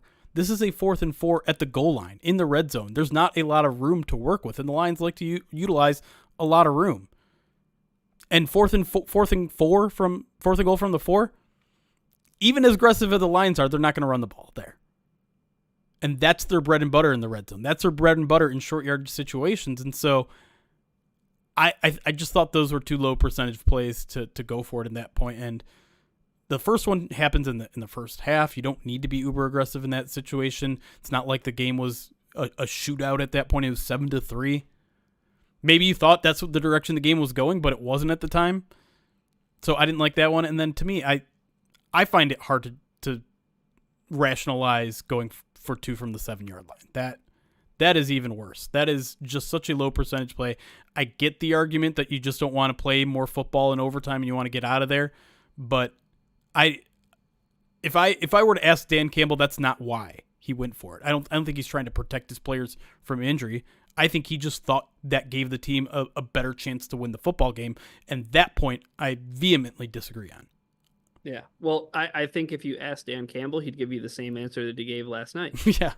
When he said, the defense is going to get this stop, you're going to have a minute 41, you're going to go down and score, and we're going to go for 2. We're going to go for the win. I wanted him to go for 2 from the 2, to be clear. Yeah, absolutely. But once that got backed up, I'm just like, I don't think he was changing course. You know what I mean? I guess that's the thing, is like he told his offense, this is what we're going to do, and we're going to stick with it. But what's the line there? Like, if you get a holding penalty and it's from the 12, are you still going for it? Sure, maybe not. We don't know. I mean, yeah. Lions. There has to be, but I guess my point is there has to. Yeah, Lions won the football game. The Lions won the football game. Their answer is going to be they wanted to win, but at the same time, I'm saying from my perspective, like, I don't want more football. in this game, no matter what. You're ready for the playoffs. And I know we won't get the answer out of Dan Campbell, but like, no, we just had Jamison Williams struggling to put like weight on his leg. No more football. Don't go into overtime. I mean, Kyle Mikey also mentioned that Sam Laporta was kind of hobbling out of the locker room too. So I mean, the guys were pretty beat up, but I understand. Like, football's a violent sport, and also just in general, overtime sucks. Like, what if Dallas wins that coin toss? They'll march right down the field. Like, just end it there and then. Yeah, I mean, I don't know. I hear the argument that if you're there to try to win the football game, maybe going to overtime is the best option because it extends the game and whatever. I just, again, maybe to Chris's point, we've seen overtime, right? I mean, we've seen the Seattle game, and that was the offense humming, right? And they didn't even get a shot. So I don't know. I think maybe if this game happens in October, maybe he handles it a little bit differently. But I think with the division wrapped up, you have your home playoff game. Like, Dan Campbell just wants to go win the football game. And no, you've held Dallas to 20 on the road. You can really stick it in deep here. Yeah. And maybe this is an opportunity that Dan Campbell said, hey, look, I understand that we've had a lot of, we have a lot of skeletons in the closet when it comes to this, goal line offense that the Lions have been struggling at all year long. Maybe this is the confidence boost, right? Like, screw that. We're going down there. We're scoring. I mean, yeah, maybe it changes if they got a tripping penalty, Jeremy, but they won the football game. The NFL just chooses not to recognize that. That's right. Well, they won it from the 2-yard line. They didn't win it from the 7. They got bailed out by Micah Parsons. We wouldn't have known. We wouldn't have known. Would have known from the 7-yard line. That never would have happened. But I think I can still criticize that decision because it did happen. Because I did not have an issue with going forward from the 2. Let's take a break. We do need to talk some playoff picture here a little bit here. We're going to take a little bit of a break and then get back to that, wrap up the final POD cast of 2023, or if you're hearing it, the first POD cast of 2024. It's a magic time capsule like that. We'll be right back.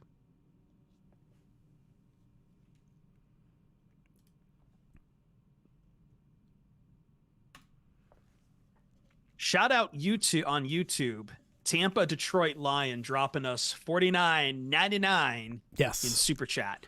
I don't know if you intended to do that, Tampa Detroit Lion, but I'm going to take that money. I'm going to donate it on your behalf to the Good Egg Fund, because if you're coming in late, we are raising money for the Good Egg Fund, which is our good friend Mrs. Ruvy's charity. You can hit !GEF, I believe, in the chat in the Twitch chat, and it'll tell you more about it. I don't think it works. Does that work with Nightbot in YouTube? Probably yet? Not. Nope. Didn't figure that one out. But anyways, every $50, I'll crack an egg on my head, so that one included. One full egg. We'll do 2 because I owe one from last stream, thanks to Monty Tuhati. So, but that's all the alerts we got. So I'm gonna go grab some eggs. Yep.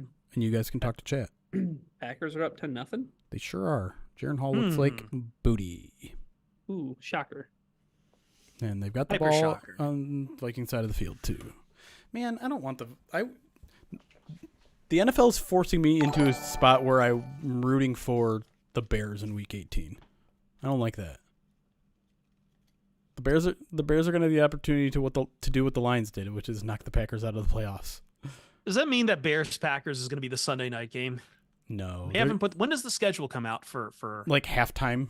Like it's of today, like very soon. All right.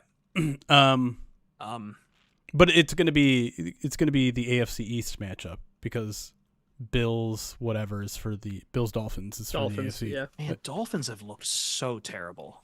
They've had a gauntlet of a schedule though, man. Dude, I know, but you want to be a playoff. They want to be a Super Bowl contender. I know, but they've had some serious injuries. Like Jalen Phillips got hurt. Bradley Chubb got carted off today. Yeah. Tua still makes some big time throws. Are just really good. I don't think anyone wants to play the Ravens at this point. There is only one man I believe who can stop the Ravens. One.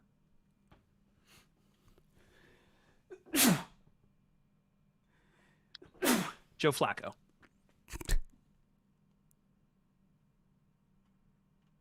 I'm not fucking around either. I like Brad That Allen. Browns as team. it's your Brad What's Allen. that? Brad Allen. Says Oh, Liam. Listen, that is a very good Browns defense. And like, I get the years that Joe Flacco was down, but you look at that 2012 Ravens team, Ryan, like Flacco's always had that arm. And now he's got Amari Cooper to take the top off with. You mean the Browns defense? Yeah, welcome to football. It's an entire team sport. Both sides have to be good if you're going to make a deep playoff run. Are they still going to give DeMar Hamlin the Comeback Player of the Year award? He's not playing. Like, I understand the story is there, but like, he's not playing. I know, but he was never going to play. That's the thing. And he started off as such an incredibly huge favorite.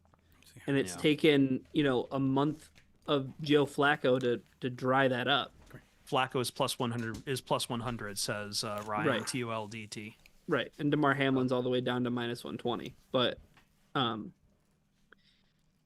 don't understand. Like, I guess my point is, it seemed like they decided who was going to win the award at the beginning of the season, no matter what, because a guy died on the field and then he came back to life, and then he's still playing football. So like, it's just kind of strange that like a month of Joe Flacco is going to wipe out what, DeMar Hamlin came back from. Sure, but I think it is how long Joe Flacco's been out in the colds and the small bit of schadenfreude that you can now leverage the Jets being like, hey, you guys just had him on his roster. Like, you guys cut him before the season. The only reason this is happening is because the Browns are a playoff team. Yeah. Like, if the Browns weren't a playoff team and if Joe Flacco played any other position that wasn't quarterback, this wouldn't be a discussion. And well, yeah, this is going to my theory now that quarterbacks, like, we do need to start separating more awards from quarterbacks, because I don't know where we're at on the MVP conversation. It's Lamar. It's over. But what about McCaffrey? No, it's not even. No, like, did you see Lamar's odds? It's like it's over. No, I know, but again, part of that is that we will then get into these god awful arguments that I fucking hate about how valuable the quarterback position is. Like, we should have a separate award for quarterback. Like, they are closer in DNA now to a punter and a kicker on how much they're protected. Sure, right. Than they are to a linebacker or a wide receiver. I think the argument, though, Chris, is that there's an offensive player of the year award, and that usually goes to somebody who isn't a quarterback. Sure, I guess my objection then is we shouldn't call it MVP then. Call it like the Tom Brady trophy or something. But nobody touches the ball more than the quarterback. But again, I don't want to do that argument because it's fucking stupid.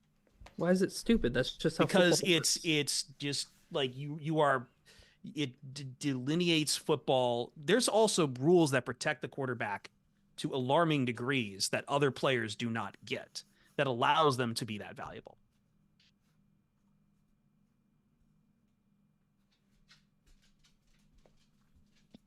Anyway, apparently it didn't work so well this year because there's like 100 backup quarterbacks playing. So yeah. Any thought on Russell Wilson getting benched? I'm rooting against the Cowboys until Sean Payton is gone. The Broncos? Broncos. What did I say? You're rooting against the Cowboys. I think everybody's rooting against the Cowboys. Yeah, we're still rooting against the Cowboys. I know. Like, this is the second shitty thing that Sean Payton has pulled in a single year. The other being throwing the old coach completely under the bus. To clarify, are you saying just wanting to get away from Russell or the injury thing? Because the benching injury thing happens to everyone. To like avoid the injury money. That happens to everyone? That you go up to a player and say, if you don't take this out of your contract, we're benching you? There's a lot of guys who don't get played late in the year because of injury clauses in contracts. They just don't play quarterback. Right, but they approached this guy and told him to take it out of his contract.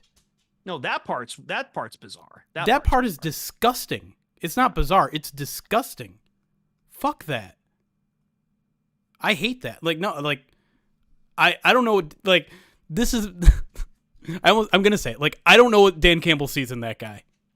Yeah. I root against everyone in this story. It brings me joy to watch the Broncos do all of this, and couldn't happen to a better quarterback like Russ. The guy that people have like rooted for no discernible reason.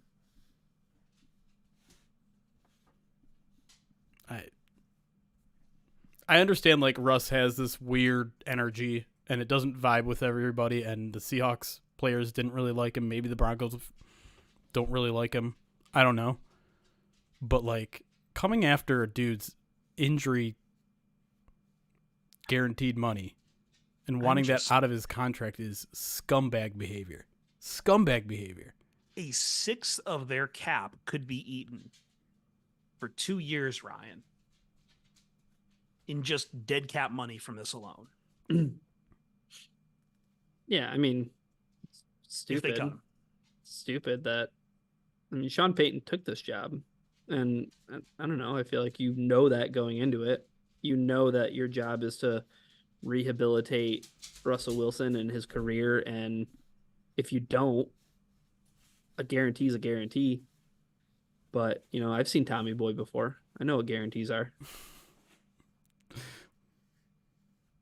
T-Bone. Something, stick my head up a butcher's ass. No, it's got to be the bull's your ass. bull. Your bull. You lost me. You look like a Helen. Tommy Boy, Chris Farley, David Spade. I haven't seen it.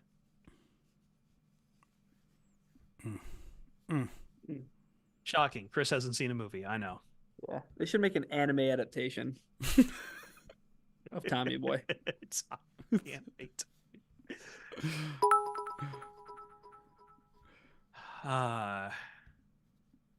What else happened today?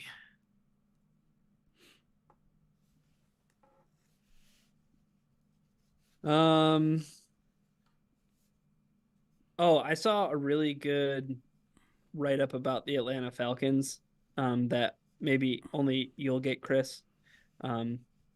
But it was some power rankings, and they were talking about how the Falcons are like the Golden State Warriors if they chose to run their offense through Festus Ezeli and Andrew Bogut.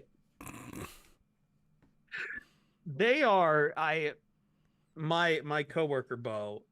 Arthur Smith should be fired into the sun. Arthur Smith is a terrorist, is the line he uses. And he's got a spot on Sean McDermott's staff. on his that seems like a team that I think they are hoping to be in the Justin Fields sweepstakes, and I'm sad to report to them there probably isn't going to be a Justin Fields sweepstakes. They could have been in on the Lamar Jackson sweepstakes. Yeah. I knew that was coming. Be a good spot to be. You know who they deserve to get? You know who they should have got? They should have got Deshaun Watson. That's who the Atlanta Falcons deserve to get. They tried. I know, and it's too bad that they weren't able to get it. I'm watching two teams, one of them walking away from that's the other thing about the Russ thing is like, and again, but this is more in the Broncos. The absolutely irresponsible contract in the middle of turning over ownership. And the fact that extension hasn't even kicked in yet to put them on the hook for all this money. And Deshaun Watson with all that money, with Joe Flacco taking them to the playoffs. Ryan, do you want to come clean about why you really are frustrated with Arthur Smith? I mean, it's not that it's a secret. I mean, what? All my packages were delivered on time. I have no beef with FedEx. I mean, it's Kyle Pitts, right? Like, you're trying to protect that man. Imagine if the Falcons would just make a move for Malik Willis. Like, I don't even know if I'd be a Lions fan anymore. Here's everything off-season into goals. it. Fire Arthur Smith. Mm-hmm. All Ryan team. Acquire Malik Willis. You know what Malik Willis is really good at? Turning around and handing the ball off to Bijan Robinson. Hashtag And- all Ryan team. And when that stops working, guess what? Then you can use Kyle Pitts. And Drake London. Yeah. Yeah. Do it. Who's your coach for the Falcons? Like, who's the guy you're gonna? Just Ben Sean Johnson? Payton. Man, who would I want to coach that football team? Me. If Mike McDaniel can talk about how much he just played Madden and learned how to, like, design plays and call plays from playing Madden, then what's stopping me from being Mike McDaniel? Yeah, it doesn't make any sense that offense is not good, right? Like, we all looked at that team in the offseason and be like, wow, they ran the ball so well last year. If they can just turn around their defense, now they've got freaking Bijan Robinson. That team's going to win the NFC South, like, for sure. And they signed Jesse Bates. It's like, oh yeah, they're doing things on defense. Their defense did get better. Yeah. And somehow their offense got way worse. Way Whose worse. fault is that? It is pretty eerie that, like, I'm in a high school alone on New Year's Eve and, like, all the lights are off. Like, this is the only light that's, like, on. Yeah, was that like a timer light too? I saw it like go off at one point. This is a Silent Hill situation. Was that in the school? Yeah, we don't have to talk about that. Sorry. Stop it. This is gonna be they're gonna see me on camera sprinting out of here. Last thing I'll ask about the rest of the hold on. Someone, by the way, this person on Twitter is very wrong, saying my loins instead of lion shtick is getting old. They're wrong. They're absolutely wrong. Thanks for calling out random guy on Twitter. Yeah, I know. I was just distracted. I was checking other things. The last thing I'll say about the NFL slate, I would feel a little bit more bad for the Eagles, but this is what you get with Matt Patricia. Why would you feel bad for the Eagles? In any situation. Like, I don't know, man. Like, I like Jalen Hurts. I like some of these players on the Eagles team. It does feel bad watching them look so dysfunctional down the stretch. No, not even a little bit. Sirianni's a dirtbag, too. That's Italian discrimination. Sure. Yeah, I feel, well, you're not going to like what I say about Tyrod Taylor. But oh, I see what happened. I said Sirianni and it activated Siri on my phone. Oh, really? Yeah. I think what happened though with the Eagles is like the Sirianni thing like can't be understated. Like I feel like that kind of taints the rest of the team. And I mean, there's just some kind of comeuppance about having to just hear ad nauseum after the draft. Oh man, the Eagles just drafting Georgia defensive players. Who would ever let them do this? And their defense sucks. That doesn't make their any sense defense either. is awful. But still, like I am just more amazed. We sit here and watch them go from their defense is awful, which is a fire, but then being like, let's pour the gasoline can named Matt Patricia onto it. That's what I don't know. That's why I can't feel bad about it, Chris. No, I know. That's I'm taking pleasure watching Matt Patricia show us how he called the most impressive single play in Super Bowl defensive history.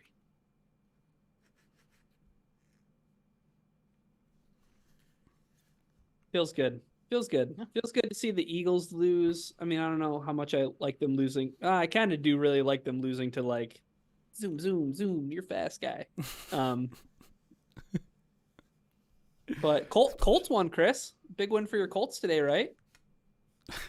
Big in that I no longer have to hear about. I have developed a burning hatred listening to people try to talk me up about Antonio Pierce and the Raiders. Yeah, I don't know why. Well, here's Maybe the it's thing. because Raiders talk is really annoying on the West Coast for a team that is wholly irrelevant west of the Rockies and has been. I mean, east of the Rockies and has been forever. And to hear them lauded like they're the fucking Cowboys just really gets old. And like, you want to talk about guys who are being benched because of their like, injury clause, their contract. Like Jimmy Garoppolo can go at any point, but they're playing Aiden O'Connell. I also think there's this weird obsession with fans and media with interim coaches. Like, well, I get it. Antonio Pierce, much like Dan Campbell with the Dolphins, right? Former player, played for the Raiders. It's a good story, but I think it just has gotten long in the tooth, Right. and they had really gotten up to this record by playing some really like dog teams to get here. Like, I think they just lost their mind because like, ooh, you dropped 60 on the Chargers. Yeah, a really broken Chargers team ready to fire their coach. And you've beat up on you got a Chiefs team that was in its feelings. Like, but you've lost 4 of your last 6. Yeah. And before that, you were beating up on New York teams. Like, I don't find it that impressive. No, I mean, they beat the Chiefs at Arrowhead on Christmas Day. But that feels like a Chiefs team that is broken. Yeah, that Chiefs team is not good. To me, it's just like the takes that are like. Were you saying that week 1 when the Lions played them? Well, they weren't trash back then. They were they were at their peak. Yeah. Lions got them at their best. Yeah, they did. Absolutely. No one has ever stated otherwise. Nope. But It like, was before Taylor Swift, so yes, we got them at their peak. the thing that I don't is like, oh, the Raiders don't even need to conduct a search. They've got their guy. It's like that is Let's break the Rudy rule. That is ownership no, malpractice. Exactly. Like, you have an opportunity to cast a wide net. If you still land on Antonio Pierce, that's fine, but don't go into this like having your mind already made up. That's poor. That's not how you run a football team. Sure. No. Here's the thing though, from a Raiders fan perspective, right? And I here's the thing. I don't want to think about what they think about at all. Well, Raiders fans are people Go too. I'm pressing X to doubt. Yeah, that's fine. Imagine, if you will, for this franchise, right? The John Gruden era, right? The second one, not the first one. They have Gruden, and all that stuff goes down, and then they get that guy to Jeremy's point, right? Like the infatuation with like interim coaches. Rich Bisaccia, you remember him? Like, oh yeah, yeah. Well, okay, so here's the thing though, right? Is that Gruden 3-2 start, gets fired. Bisaccia, they finished 7-5 under him, right? It's one of those things where it's like, okay, cool. Like maybe the Raiders can like just wipe their hands of this nasty, ugly thing with Gruden. They have this guy in house, and I'm not like trying to say the Rooney Rule is a bad thing or anything, but I'm saying just from the perspective of like, okay, they have a guy, like they're gonna go with Bisaccia, and you know who they get instead? They go Josh McDaniels, because like, and I understand that it's like it's the Davis family and it's them being like, ooh, shiny toy, right? Like let's go get Josh McDaniels. But like, as a Raiders fan, I would feel so incredibly frustrated that it seems like you might have a good thing going, but instead, ownership says, no, I know better than you. We're going to hire the guy that took the Colts job and then quit in 24 hours or 48 hours or whatever it was. And then now it's like, okay, Josh McDaniels is out the door. Antonio Pierce has this football team playing well. And then all of a sudden, it's going to be like, oh, they're going to go get Lincoln Riley in the offseason. You know what I mean? Like, that would be the worst possible. Like, I could not stand being a Raiders fan. But what if it's Jim Harbaugh? Bad. Go Again, for it. bad. Go for it. Awful. No, let me. But like, I guess the central conceit I think me and Jeremy are working from is: are they actually playing that well? Because yeah, they do beat the Chiefs in Arrowhead. They also lost 31-17 to them prior to that, and they played a god awful scoreless Vikings game for 4 quarters. Both of those were in Vegas. Sorry, hold on. Wait, they lost to the Chiefs, right? Earlier in the season? Yeah, 31-17. That was like, I think 3 weeks before at Arrowhead. And then the week after that, that was the Vikings game at Allegiant that ended with Vikings last second field goal 3-0. Yeah. And then before that, they lost to the Dolphins. I don't know, but like, I think the timeline though is important, and I know that teams are playing whatever, but like they lose to the Lions, they fire McDaniels, and then it's like a big win over the Giants, and that's a good like feel good moment. But then it's like another win against the Jets, and like they fought the Dolphins hard, 20-13 at Miami. Like I see your point. Yeah. I get it, but also like I would understand why I'd be so frustrated as a Raiders fan because you know what's going to happen this offseason. Like they're going to go get somebody else, and it's like, okay, is this the right guy for the job, or are you just hiring a guy because Sure. the Detroit Pistons, Monty Williams, oh, let's throw $1 billion at him. That'll work. Hey, I'm just not sure if falling in love with the random guy here is also like I think I see your point, Ryan, but I also see there's pitfalls too. Falling in love with the guy who is the substitute teacher. Well, that's how I started my job. I was a long-term sub, then I became a teacher. So maybe I got a soft spot for people like that. Okay, everybody has their own journey, Chris. Fair enough. No, I'm sorry. Fine. Hold on. There was something. Jeremy, what'd you say? I don't know.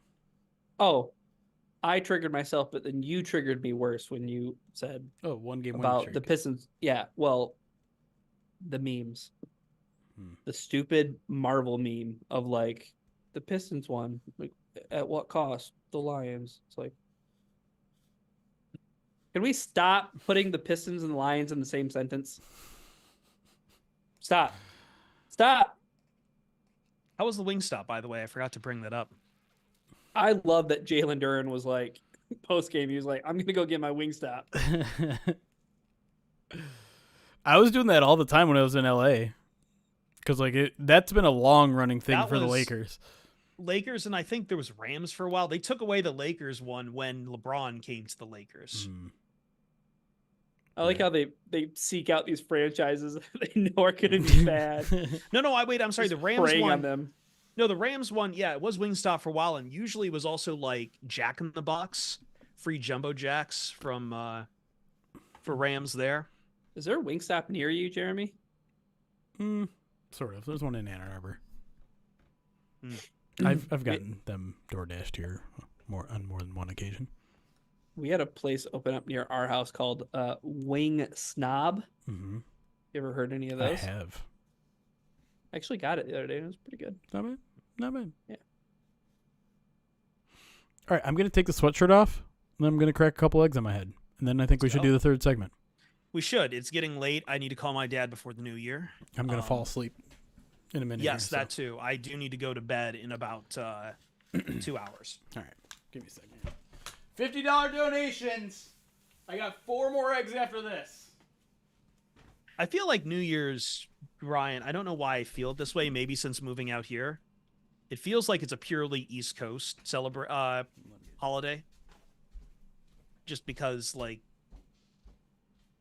it's about the New York ball drop. Nobody out west does anything for Pacific time zone. Really? They don't do that? No, like, I mean, even I because I've been in the studio, I've had to work when the year is flipped.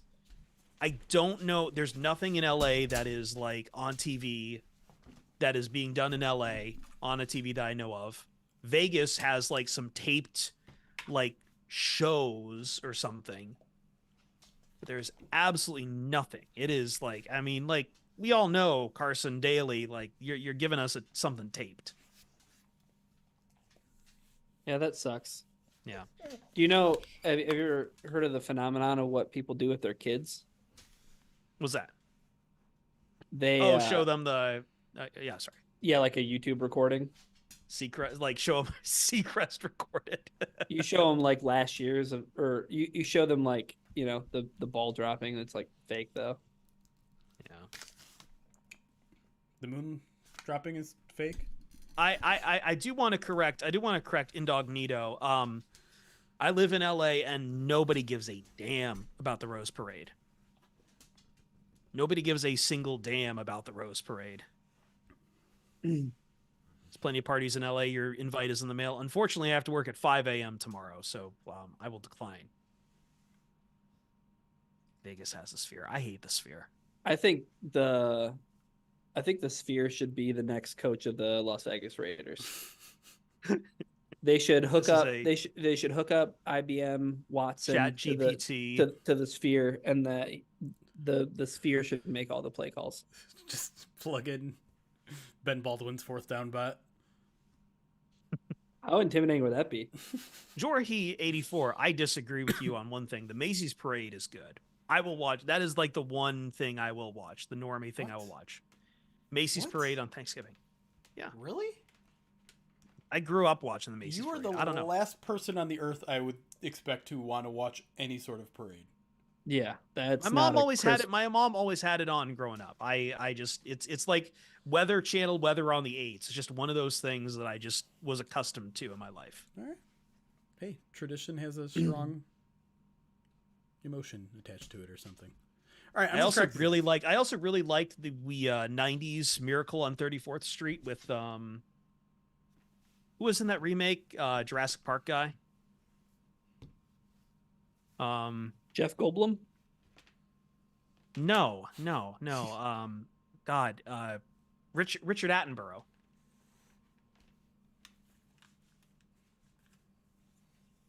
He played Kris Kringle. I believe you.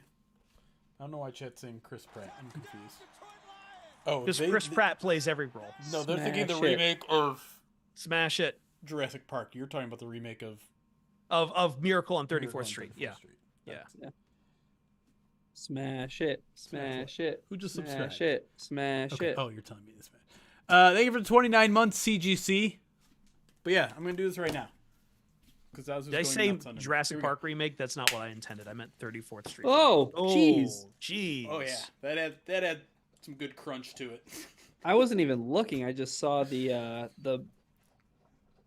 debris. Oh, that one went over. Zazu, you weren't supposed to be right underneath me. Right, why is he doing this before the third segment?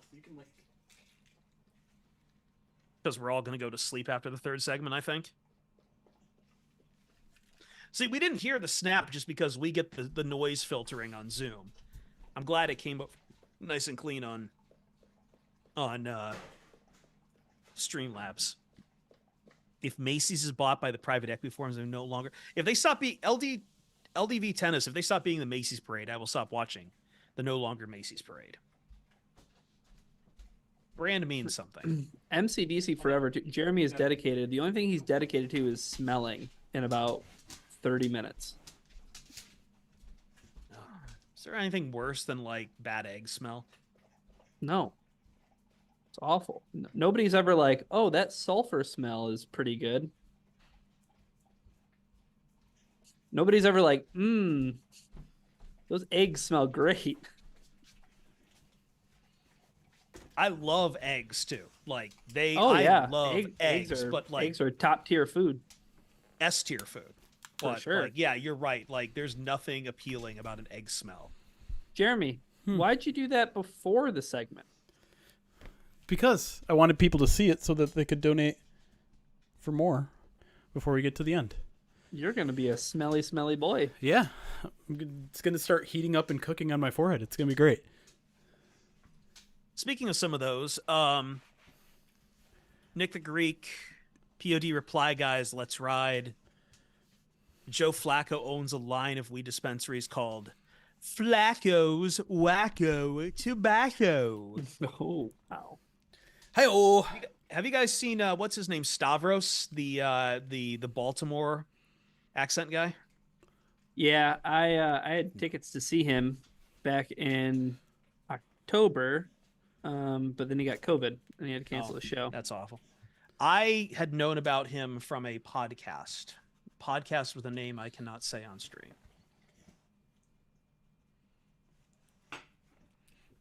But I don't know what you're talking about. Do you want to go rinse real quick? Nope. Yeah. Do you want to like get that? Okay. Miko, clip this. Donate $50, everybody. Go straight to the Good Egg Fund.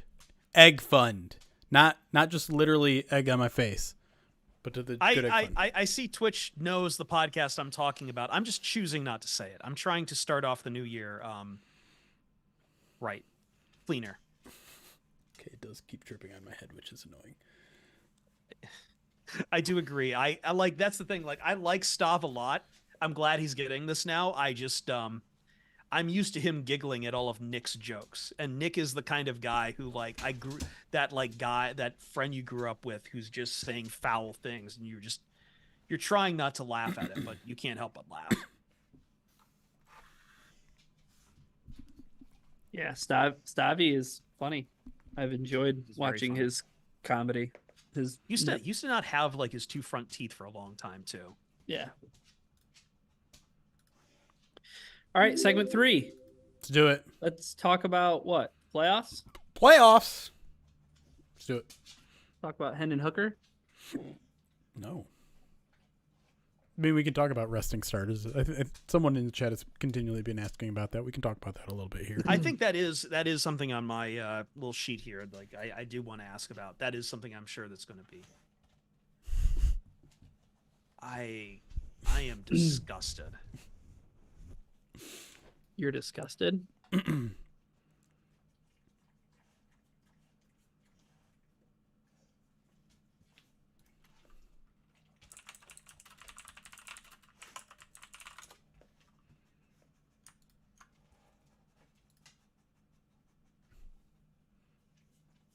Pride to Detroit POD cap wrapping up the last of 2023, first of 2024, depending how you are listening, when you are listening. It's the magic. Listen in both if you can. Thank you. Thank you as always for your support to the POD cast. I said POD cast. I said Yeah, POD you did. Chat's trying to throw me off right now on this recording. Yeah. Sure Something you did. about cap. What? You said POD cap. It's fine. No, stop, No, Jeremy. Oh, I mean, wanted no, to- he I said it wanted right. I wanted to gaslight him into thinking he did. How dare you? On the first and last POD cast. Don't do that to me. Chris, we all get to start over as new people tomorrow. That's what I'm told. That's true. It is true. It is true. I know I have to change a lot of things in my life. Be a family man. Anyway, let's talk where the Lions go from this game. One game left in the preseason, and now then the real season begins, postseason. As a wise philosopher named Mr. Worldwide once said, playoffs. That's all he said, playoffs. Looking at this Vikings game to come, before I look at the playoff standing itself, I guess the question is, looking at the Vikings, I don't think the chances for 2 seed have dimmed pretty significantly, Ryan. But you have the question of, are you going to accept 3 seed and rest your starters? You accept 3 seed no matter. I mean, you go out to play this game to win no matter what because it's Dan Campbell. I guess. Hold on. Let me try that again. As we said, we're starting over again in a few hours. There are some fans who say, forget about the 2 seed. You're going to be locked in the 3 seed no matter what.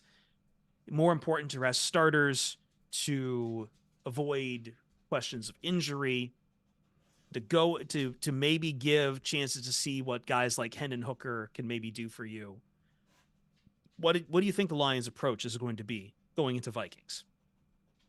Yeah, Dan Campbell is who he is, and he'll never be anybody different. And I think we know what to expect from him in Week 18. I think that the Lions starters will play. I'm kind of interested to know how much they will play. My gut feeling is that they'll play the whole game. I think if any quarterback does play, though, I think it would be Teddy Bridgewater. If there's any quarterback not named Jared Goff who doesn't play, it would be Teddy Bridgewater. I think Jeremy and I maybe talked about this on First Bite last week in the aftermath of the podcast. But, I don't think that this team is going to, quote unquote, throw Hendon Hooker in there maybe before they feel like he's ready. And it was a pipe dream always at the beginning of the season to think that he might play. But I do think that again, Dan Campbell is the guy who we think he is. And he's going to have his guys play. But here's the one thing I want to sneak in. and want to kind of talk about it in the second segment. But the best possible outcome that happened on Saturday against the Cowboys was that there's a thing that will galvanize this team. And to go back to First Bite and the conversation we had with Ochoa, Jeremy, he talked about how, you don't want to be peaking too early. Well, I don't know if there's anything better than winning but losing in the standings and having that bad taste in your mouth only because I know it's Dan Campbell. Like, I don't know if this would work for any other team. I don't know how much I don't know how much bulletin board material actually works in the locker room when it comes to an NFL team, right? But I do know that if there was anything that was going to galvanize this team moving forward, it was going to be a situation like last night and the way that they all handled it. You know what I mean? Like, I feel like in the post-game aftermath, it was Dan Campbell being fired up, but also being apologetic and respectful to Dave Burkett, right? Like it was the way that Taylor Decker answered the question at his locker, right? It wasn't like a dejected feeling. It was like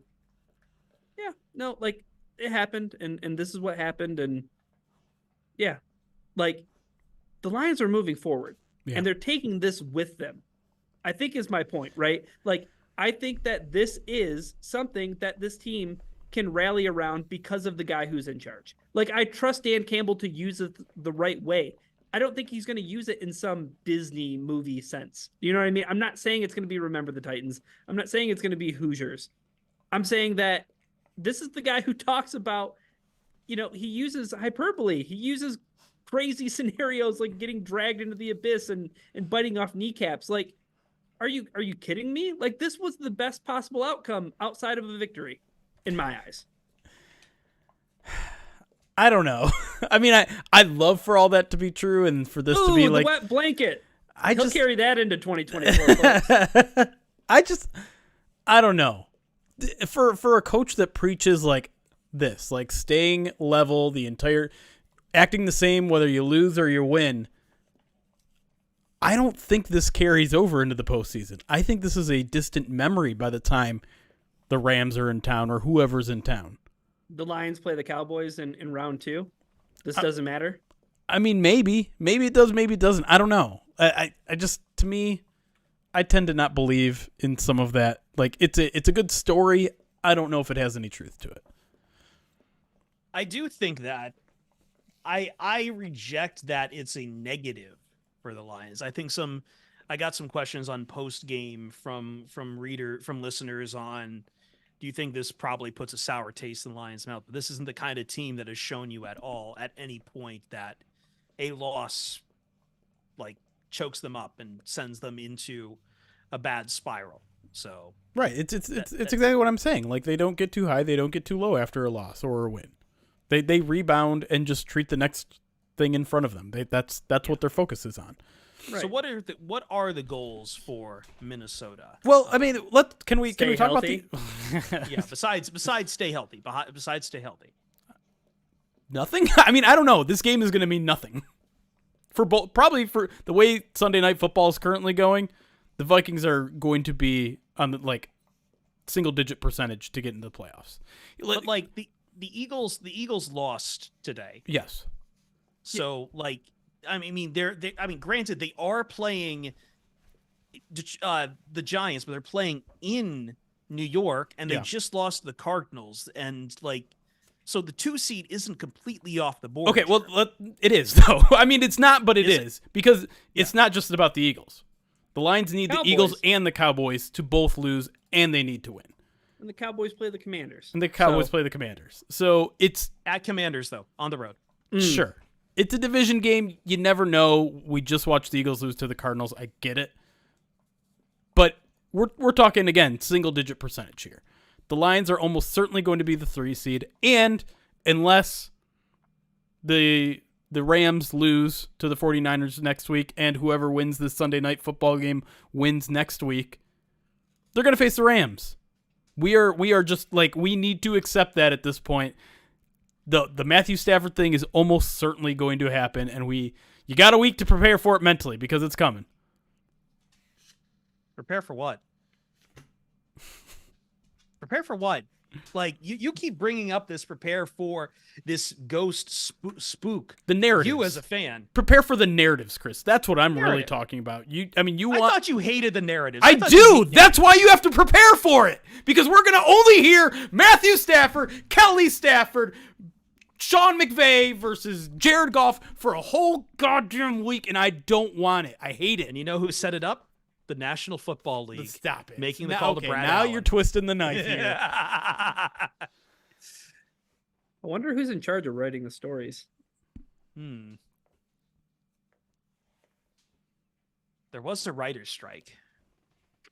Can we do resolutions? I'm out of ideas of everything else to talk about. Like, as you say, the playoff picture is kind of set in stone. We kind of know what we're getting, except like barring week 18 insanity. This is the only reason I bring this stuff up, because week 18 every year seems to have a lot of surprises in store. But if there's nothing, you guys have anything else to talk about for next game? I think we should talk about the whole playoff picture. Let's talk about the whole NFC and like Okay. what the Lions look like. You know, how confident are you in any of these teams in the NFC? I mean, it's tough doing this in the middle of the Sunday night football game that has pretty big impact on that 7 seed right now. But the way things are lined up right now, Lions are probably going to be the 3 seed. The Rams are probably, but not necessarily. I mean, the thing is, we don't know what the 49ers are going to do, right? They have the 1 seed locked up. They have a first round bye locked up. Do you sit your starters for 2 weeks then? You sit them for this week and then you get the bye? Do you take the opportunity to potentially, I guess you can't knock the Rams out of the playoffs anymore, but knock them down a peg? Well, I mean, like Christian McCaffrey got hurt in today's game. Yeah. I would venture to guess that they're not going to play him in a meaningless game. Probably. So maybe like not all of their top talent plays, Yeah. Like 75% power. but I don't know. Is that, is guess that enough to beat the Rams? It could be. You think that highly of the 49ers? I do. I mean, They're a well-rounded football team. I don't know. besides that Ravens game, like, I don't know what the knock is on the Niners right now.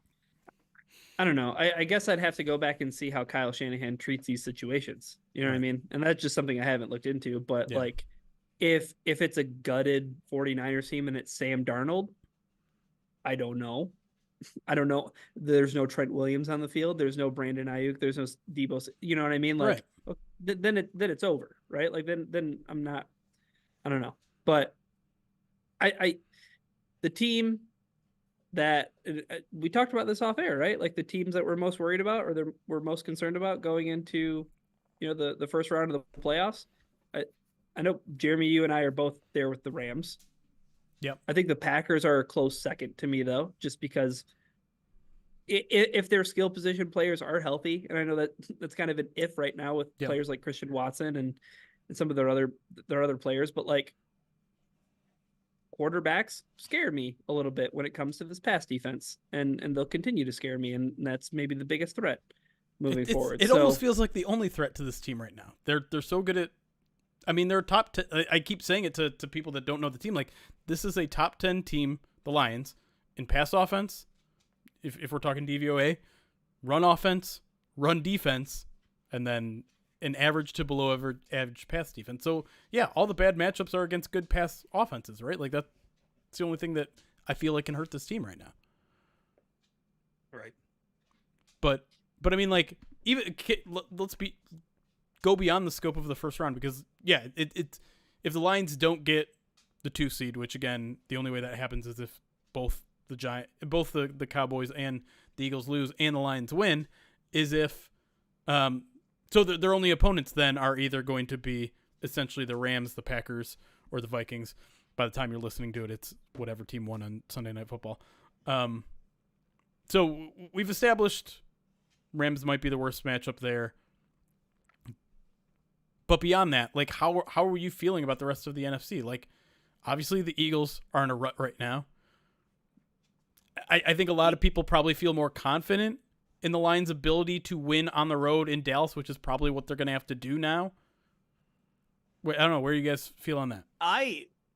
See, of a lot of the wild cards, I agree with you in that I don't really fear Philadelphia at this point. There seems to be something particularly busted about them. Both them and the Chiefs seem to be suffering a malaise of how long they've had to play from last year, from their Super Bowl runs to now. I don't know who's winning the NFC South. I was very confident that Tampa Bay would be able to handle the Saints on Sunday, and they didn't. They absolutely didn't. I don't know who wins that division, but I'm not going to think about them too much. But I also think that, if the Eagles or Cowboys are the top, if the Eagles are the top wild card and have to go on the road to play Bucks or Saints, like that's not a guaranteed win for the Eagles. I agree. That could be an opponent the Lions face coming out of that round. Probably more, although actually probably more likely they go on and play San Francisco. But I mean, outside of San Francisco, there's no one who feels insurmountable, and we've seen some of the cracks in San Francisco from the Ravens game, and a lot of that comes back to Brock Purdy. Yeah, and their team will live and die with how Brock Purdy runs this offense, and probably the health of Christian McCaffrey. Well, the good news is the Lions can't face San Francisco mathematically until the NFC Championship. Right. Yeah. So they put themselves in a good enough position where that if you're facing the 49ers, that means a lot of things have gone right. Congratulations. Yeah. But yeah, that's, to me, right now they're the clear class of the conference, right? They have to be, I would assume, a heavy favorite. Yes. But I guess so everyone's mad about this game because the Lions lost an opportunity for a second home playoff game, and they could still technically get it if the 2 seed, whoever it is, most likely Dallas, loses in the first round. Could Dallas lose in the first round to the Packers? Sure. Could they lose to the Seahawks? Sure. Could they lose to the Vikings? No, probably not. The Vikings are done based on what I'm seeing right now to Sunday Night Football. If that's the case, then the Lions suddenly have another home playoff game. But I guess, to me, the frustration of losing that opportunity to have a guaranteed second home game if you win the first one is the comfort now where I am not afraid to go into Dallas. I don't care if they're undefeated. I don't care if they've won the last 16 there. I am not afraid to go into Dallas now. The most thing I'm afraid of is home cooking in Dallas. But I know this Lions team can compete against Dallas. And if there is that beating heart, that motivation from Saturday, it's going to go in the Lions' favor. So I don't know. That, to me, that's I'm just looking at this NFC, and I'm not looking at a ton of teams that I'm terrified of. I would also say, ironically, the 2 teams that I'm most terrified of, I guess not ironically, I would say Rams are maybe high up there, right past the 49ers. It's 49ers, Cowboys, Rams. Those are my 3 that I don't want to face the most. I would also say, in regards to the NFC East, and this is a small thing, but I would say best case scenario for the Lions is both Cowboys and Eagles lose week 18. Mm-hmm. Failing that, on the rooting chart, you probably want the Cowboys to win the NFC East, because if you're going to have to go on the road to anyone, I would rather go to a dome than play in Philadelphia in January. I agree. Even though I think Philly is shown. Yeah, I think Philly's a much worse team right now, but sure, especially if you're afraid of that Jared Goff outside narrative boogeyman thing, don't have to worry about that in Dallas. Yeah, and I mean, yes, the Eagles are the worst team, but I would rather avoid going outside. Yeah, well, they don't have the AFC numbers up, but the 49ers are minus 110 to win the conference. They are plus 194 on point differential. That's a pretty heavy favorite to win the conference. Yeah. When you're minus odds, Cowboys are plus 350, Eagles are plus 500, Lions are plus 750, and the Rams are plus 2,800. So I like those Lions odds. Yeah, I think, the surprisingly enough too, and we talked about it off air a little bit about how, super powered and supercharged we think the Ravens look. The 49ers are the favorite to win the Super Bowl right now. plus 240 versus the Ravens at plus 300. So, I don't know. I guess I kind of just want to establish expectations now that it's the playoffs. And I'll be honest, I will feel pretty disappointed if the Lions don't win a playoff game. I will feel disappointed, but I won't. I guess my thing is, like, I can't call the season disappointment if they don't win a playoff game. Like, it's the playoffs. You are distilling 18 weeks of football down to a win or go home game. It's by its definition not a good measurement. It's not. Like, there's levels of randomness and matchup that come into any of that thing. But yes, I do want to see them win a playoff game. And I know it might feel a little bit like moving the field goal post, because probably at some offseason podcast we did, we all talked about how having a home playoff game might have been, the expectations for the season. But I think it's fair to readjust your expectations a little bit now. I think kind of like based on how we saw the Lions play in Dallas, like that made me say the Lions are right up there with the Eagles and the Cowboys. Like, there's only, Jeremy, to your point, right? There's one class of the NFC, right? The top team is the 49ers. They are the best team in the conference. They might be the best team in football. I think after that, to Chris's point, any given Sunday. For sure. Eagles, Cowboys, Lions, Rams, maybe if you want to toss them in there. I know Chris doesn't want to. But I just don't have the same fear of the Rams that you guys. But if it's any given Sunday, well, then if they lose it, then any given Sunday, like I don't know, like that's my larger point. Like there is just like it's a single football game where anything can happen. And like, I know fans don't want to hear this, but we're not playing a best of 7 series where you can tune out the randomness to it. Right. There's going to be some luck involved. And I mean, it's going to be luck. Listen, there's going to be matchups. I'm not going to sit here and say I'm not going to be disappointed if the Lions lose their first home playoff game in Ford Field history. Like, yeah, no, I'm going to be disappointed. I'm going to be frustrated. I'm probably going to be pissed. But I don't want that to turn into something bigger. I don't want to turn that into the season was a waste. Dan Campbell's never going to get them over the hump. That's my larger point. No, I'm not saying that. I'm not saying you are.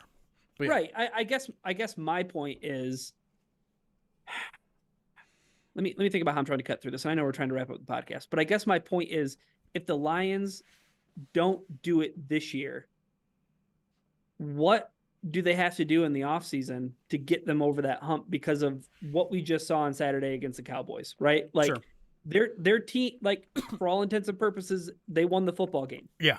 Right? Like, the Lions have been pretty lucky when it comes to things like injuries and things this year. You know what I mean? Like, they have had relatively good luck when it comes to the turnover battle, aside from, a month stretch where it was, the downfall of them and it unpinned everything. Like, they had a lot of things going in their way.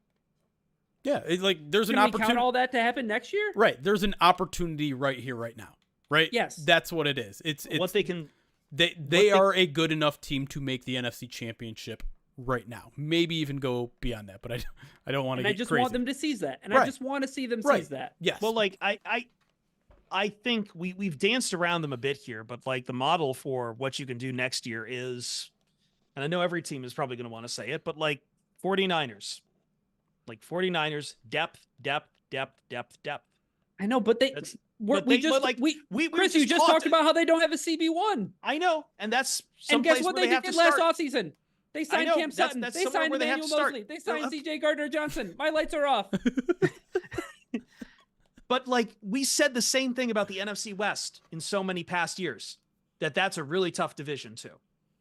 Like, you want to play with the big boys, you're going to have to come up with some big boy stuff. And that's something you deal with each year as it comes. It's a weird balance, because I agree with both you guys. Like, this is an opportunity. It feels like the Lions are hot right now before the NFC North is really starting to turn things around. They have a 3 seed. They have a home playoff game. The NFC doesn't look particularly daunting outside of the 49ers. Take advantage of that. But at the same time, this is a young, like, we don't need to act like this is the Lions team at their peak. They should be continuing to get better. They're not going to have necessarily the draft capital that they had the first 3 years of this rebuild, but they have a good salary cap situation. They have opportunities to make this team better and deeper and get some talent in the positions where they aren't talented. And so the Lions will continue to get better from here on out, most likely. So you never know. You're right. But like what, I know. But what happens at quarterback this offseason? Nothing. I prefer Now's the time not to to do it. speak. I prefer Now's not the to speak. time. If I speak, I will be in trouble. Big trouble.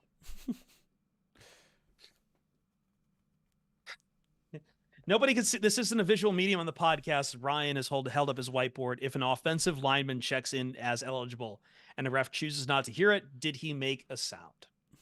We're going to get out of here. I really wanted to do some resolutions for this year, but instead, I just want to say thank you to the Pride of Detroit PODcast audience.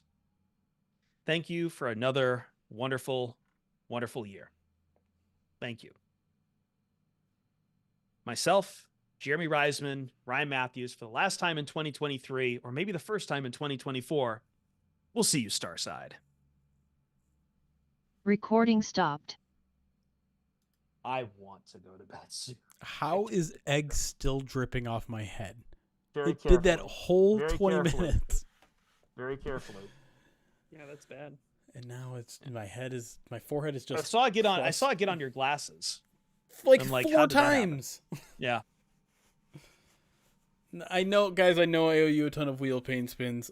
I'm coming off the flu. I'm still not 100%. I have to get up.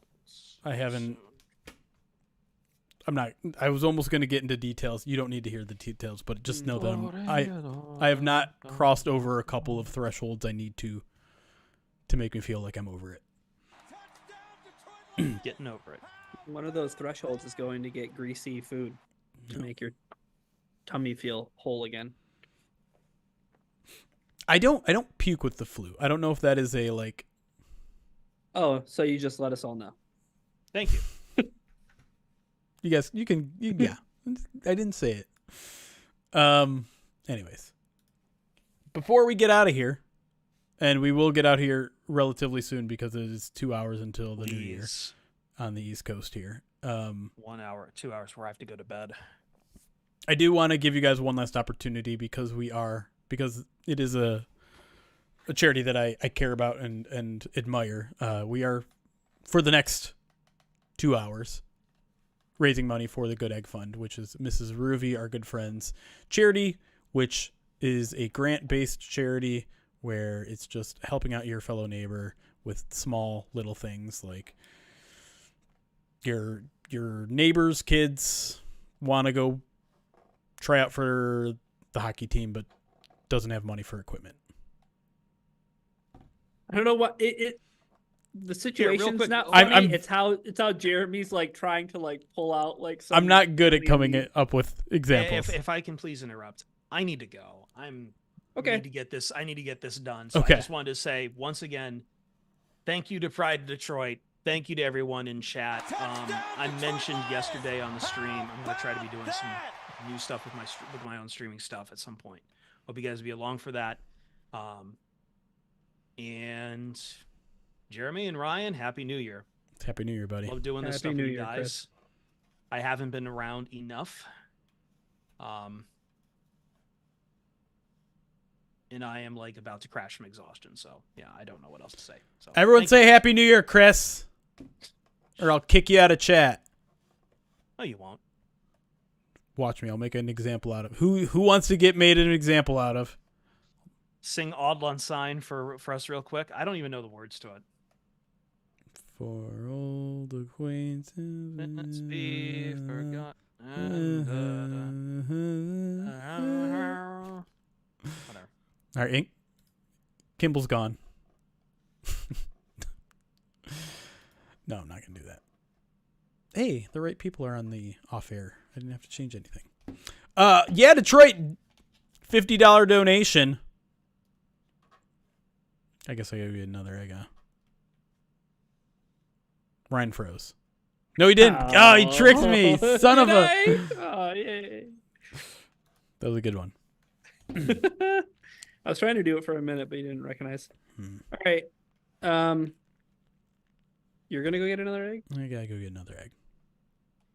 I'm probably gonna go. You should.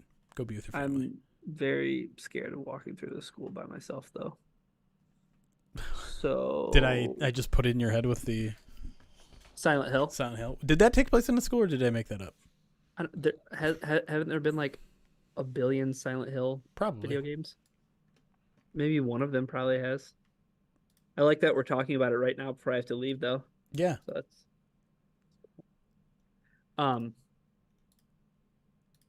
Well, hold on. What if I just do this? You gonna take us with you? Can you still hear me? Yep. Probably differently though. Maybe. Is this gonna I be unplugged like what was the I name of unplugged that my mic. MTV show where they like had the camera mounted on them while they're in scary places? No, I don't know. Was that just But I called thought you were Fear? Maybe. I thought you were gonna be like, is this gonna be like the Blair Witch Project? Yeah, essentially the same thing. How old were you when the Blair Witch Project came out? I Like don't know. old enough to like be interested in it? No, but I've never been into horror. Yeah, but like I felt like that was kind of like it was like a pop culture moment, right? It Like, sure was, yeah. Yeah. I just like didn't get for into it. for me it was Saw. Like the Saw movies were terrible, awful. But like everybody in high school was like, "Ooh, gonna go see the Saw movie." Yeah, a lot of people thought it was real. That was like the Yeah. culture. It's like a lot of people, which is kind of wild to even think about. Yeah. Anyways, I'm gonna go get an egg. Finish your liquid Okay. death. It's all I'll be right gone. back. All right, folks. Well, here's the thing. I know my Wi-Fi could be a little spotty as I'm walking through the school. But I feel like I'm just gonna put my headphones around my neck. Probably turn them up loud enough that I can hear Jeremy.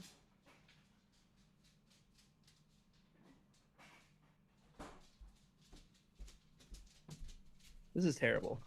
This is awful. Like, this is like my nightmare. How am I supposed to run when I have a laptop in my hand? You know what? If I run, I don't want. Well, if I run like this, I'm gonna lose my hat. Yeah. Happy New Year, guys. By the way, Happy I also New- I found out in the middle of that the last segment that the egg I cracked went like 25% of one went all over my laptop. Oh, nice. Yeah, That's good. I don't know how. It was great. Drew Falcon. I look terrified because I am. This is scary to me. Like you'll see. Like you'll see how dark it is. By the way, the Vikings put Nick Mullins back in What to did they start the do? They second put half. Mullins. They put Mullins back in. To start the second half. Oh my god. Well, 3 more interceptions. CJGJ, 3 interceptions next week.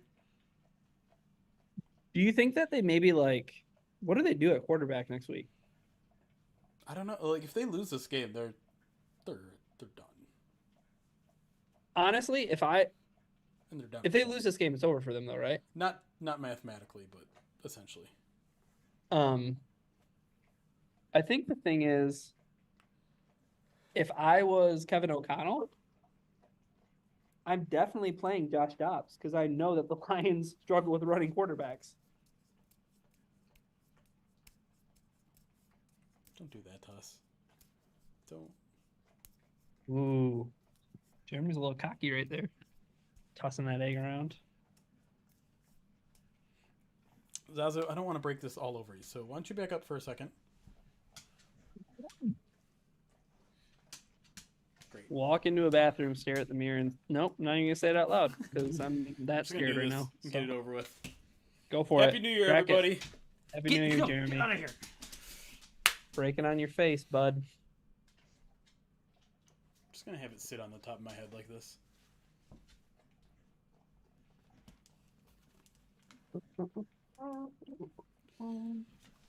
If I have good posture, it won't drop off one side of my head. Should we just end the stream so I can go into the shower immediately and then go to bed? Probably. They haven't announced the Week 18 schedule yet,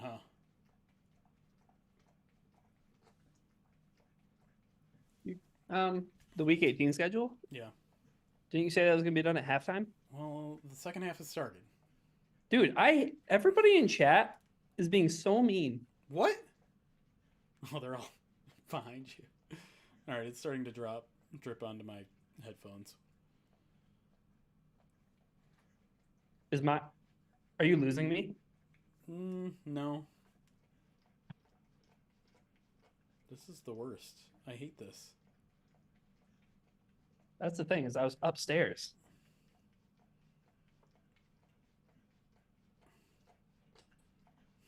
I don't know if it's late. I don't know if my badge is gonna work.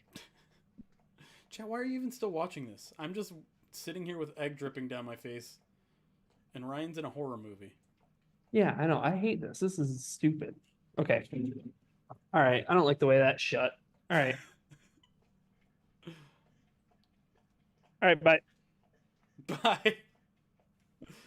All right. I'm too tired, chat, to come up with some long speech about it being New Year's and fresh starts and all that jazz. So I'm just gonna say I appreciate all of you, and let's hope that some special things are in store for us in the first month of 2024, and maybe even the second month. Until then, guys, be safe tonight, please. Be smart. Moderation, all that jazz. Go blue. And hopefully we'll see you for the midweek mailbag maybe on Tuesday. Bring that back. And Madden Sim is going to come back this week. Hey! I don't know if we're going to do a first bite. We love a reef, but it's not going to be much of an exciting game. Anyways. Oh, now I'm full screen. Cool. Except you can't see me full screen. Yeah. Seriously. Be safe tonight.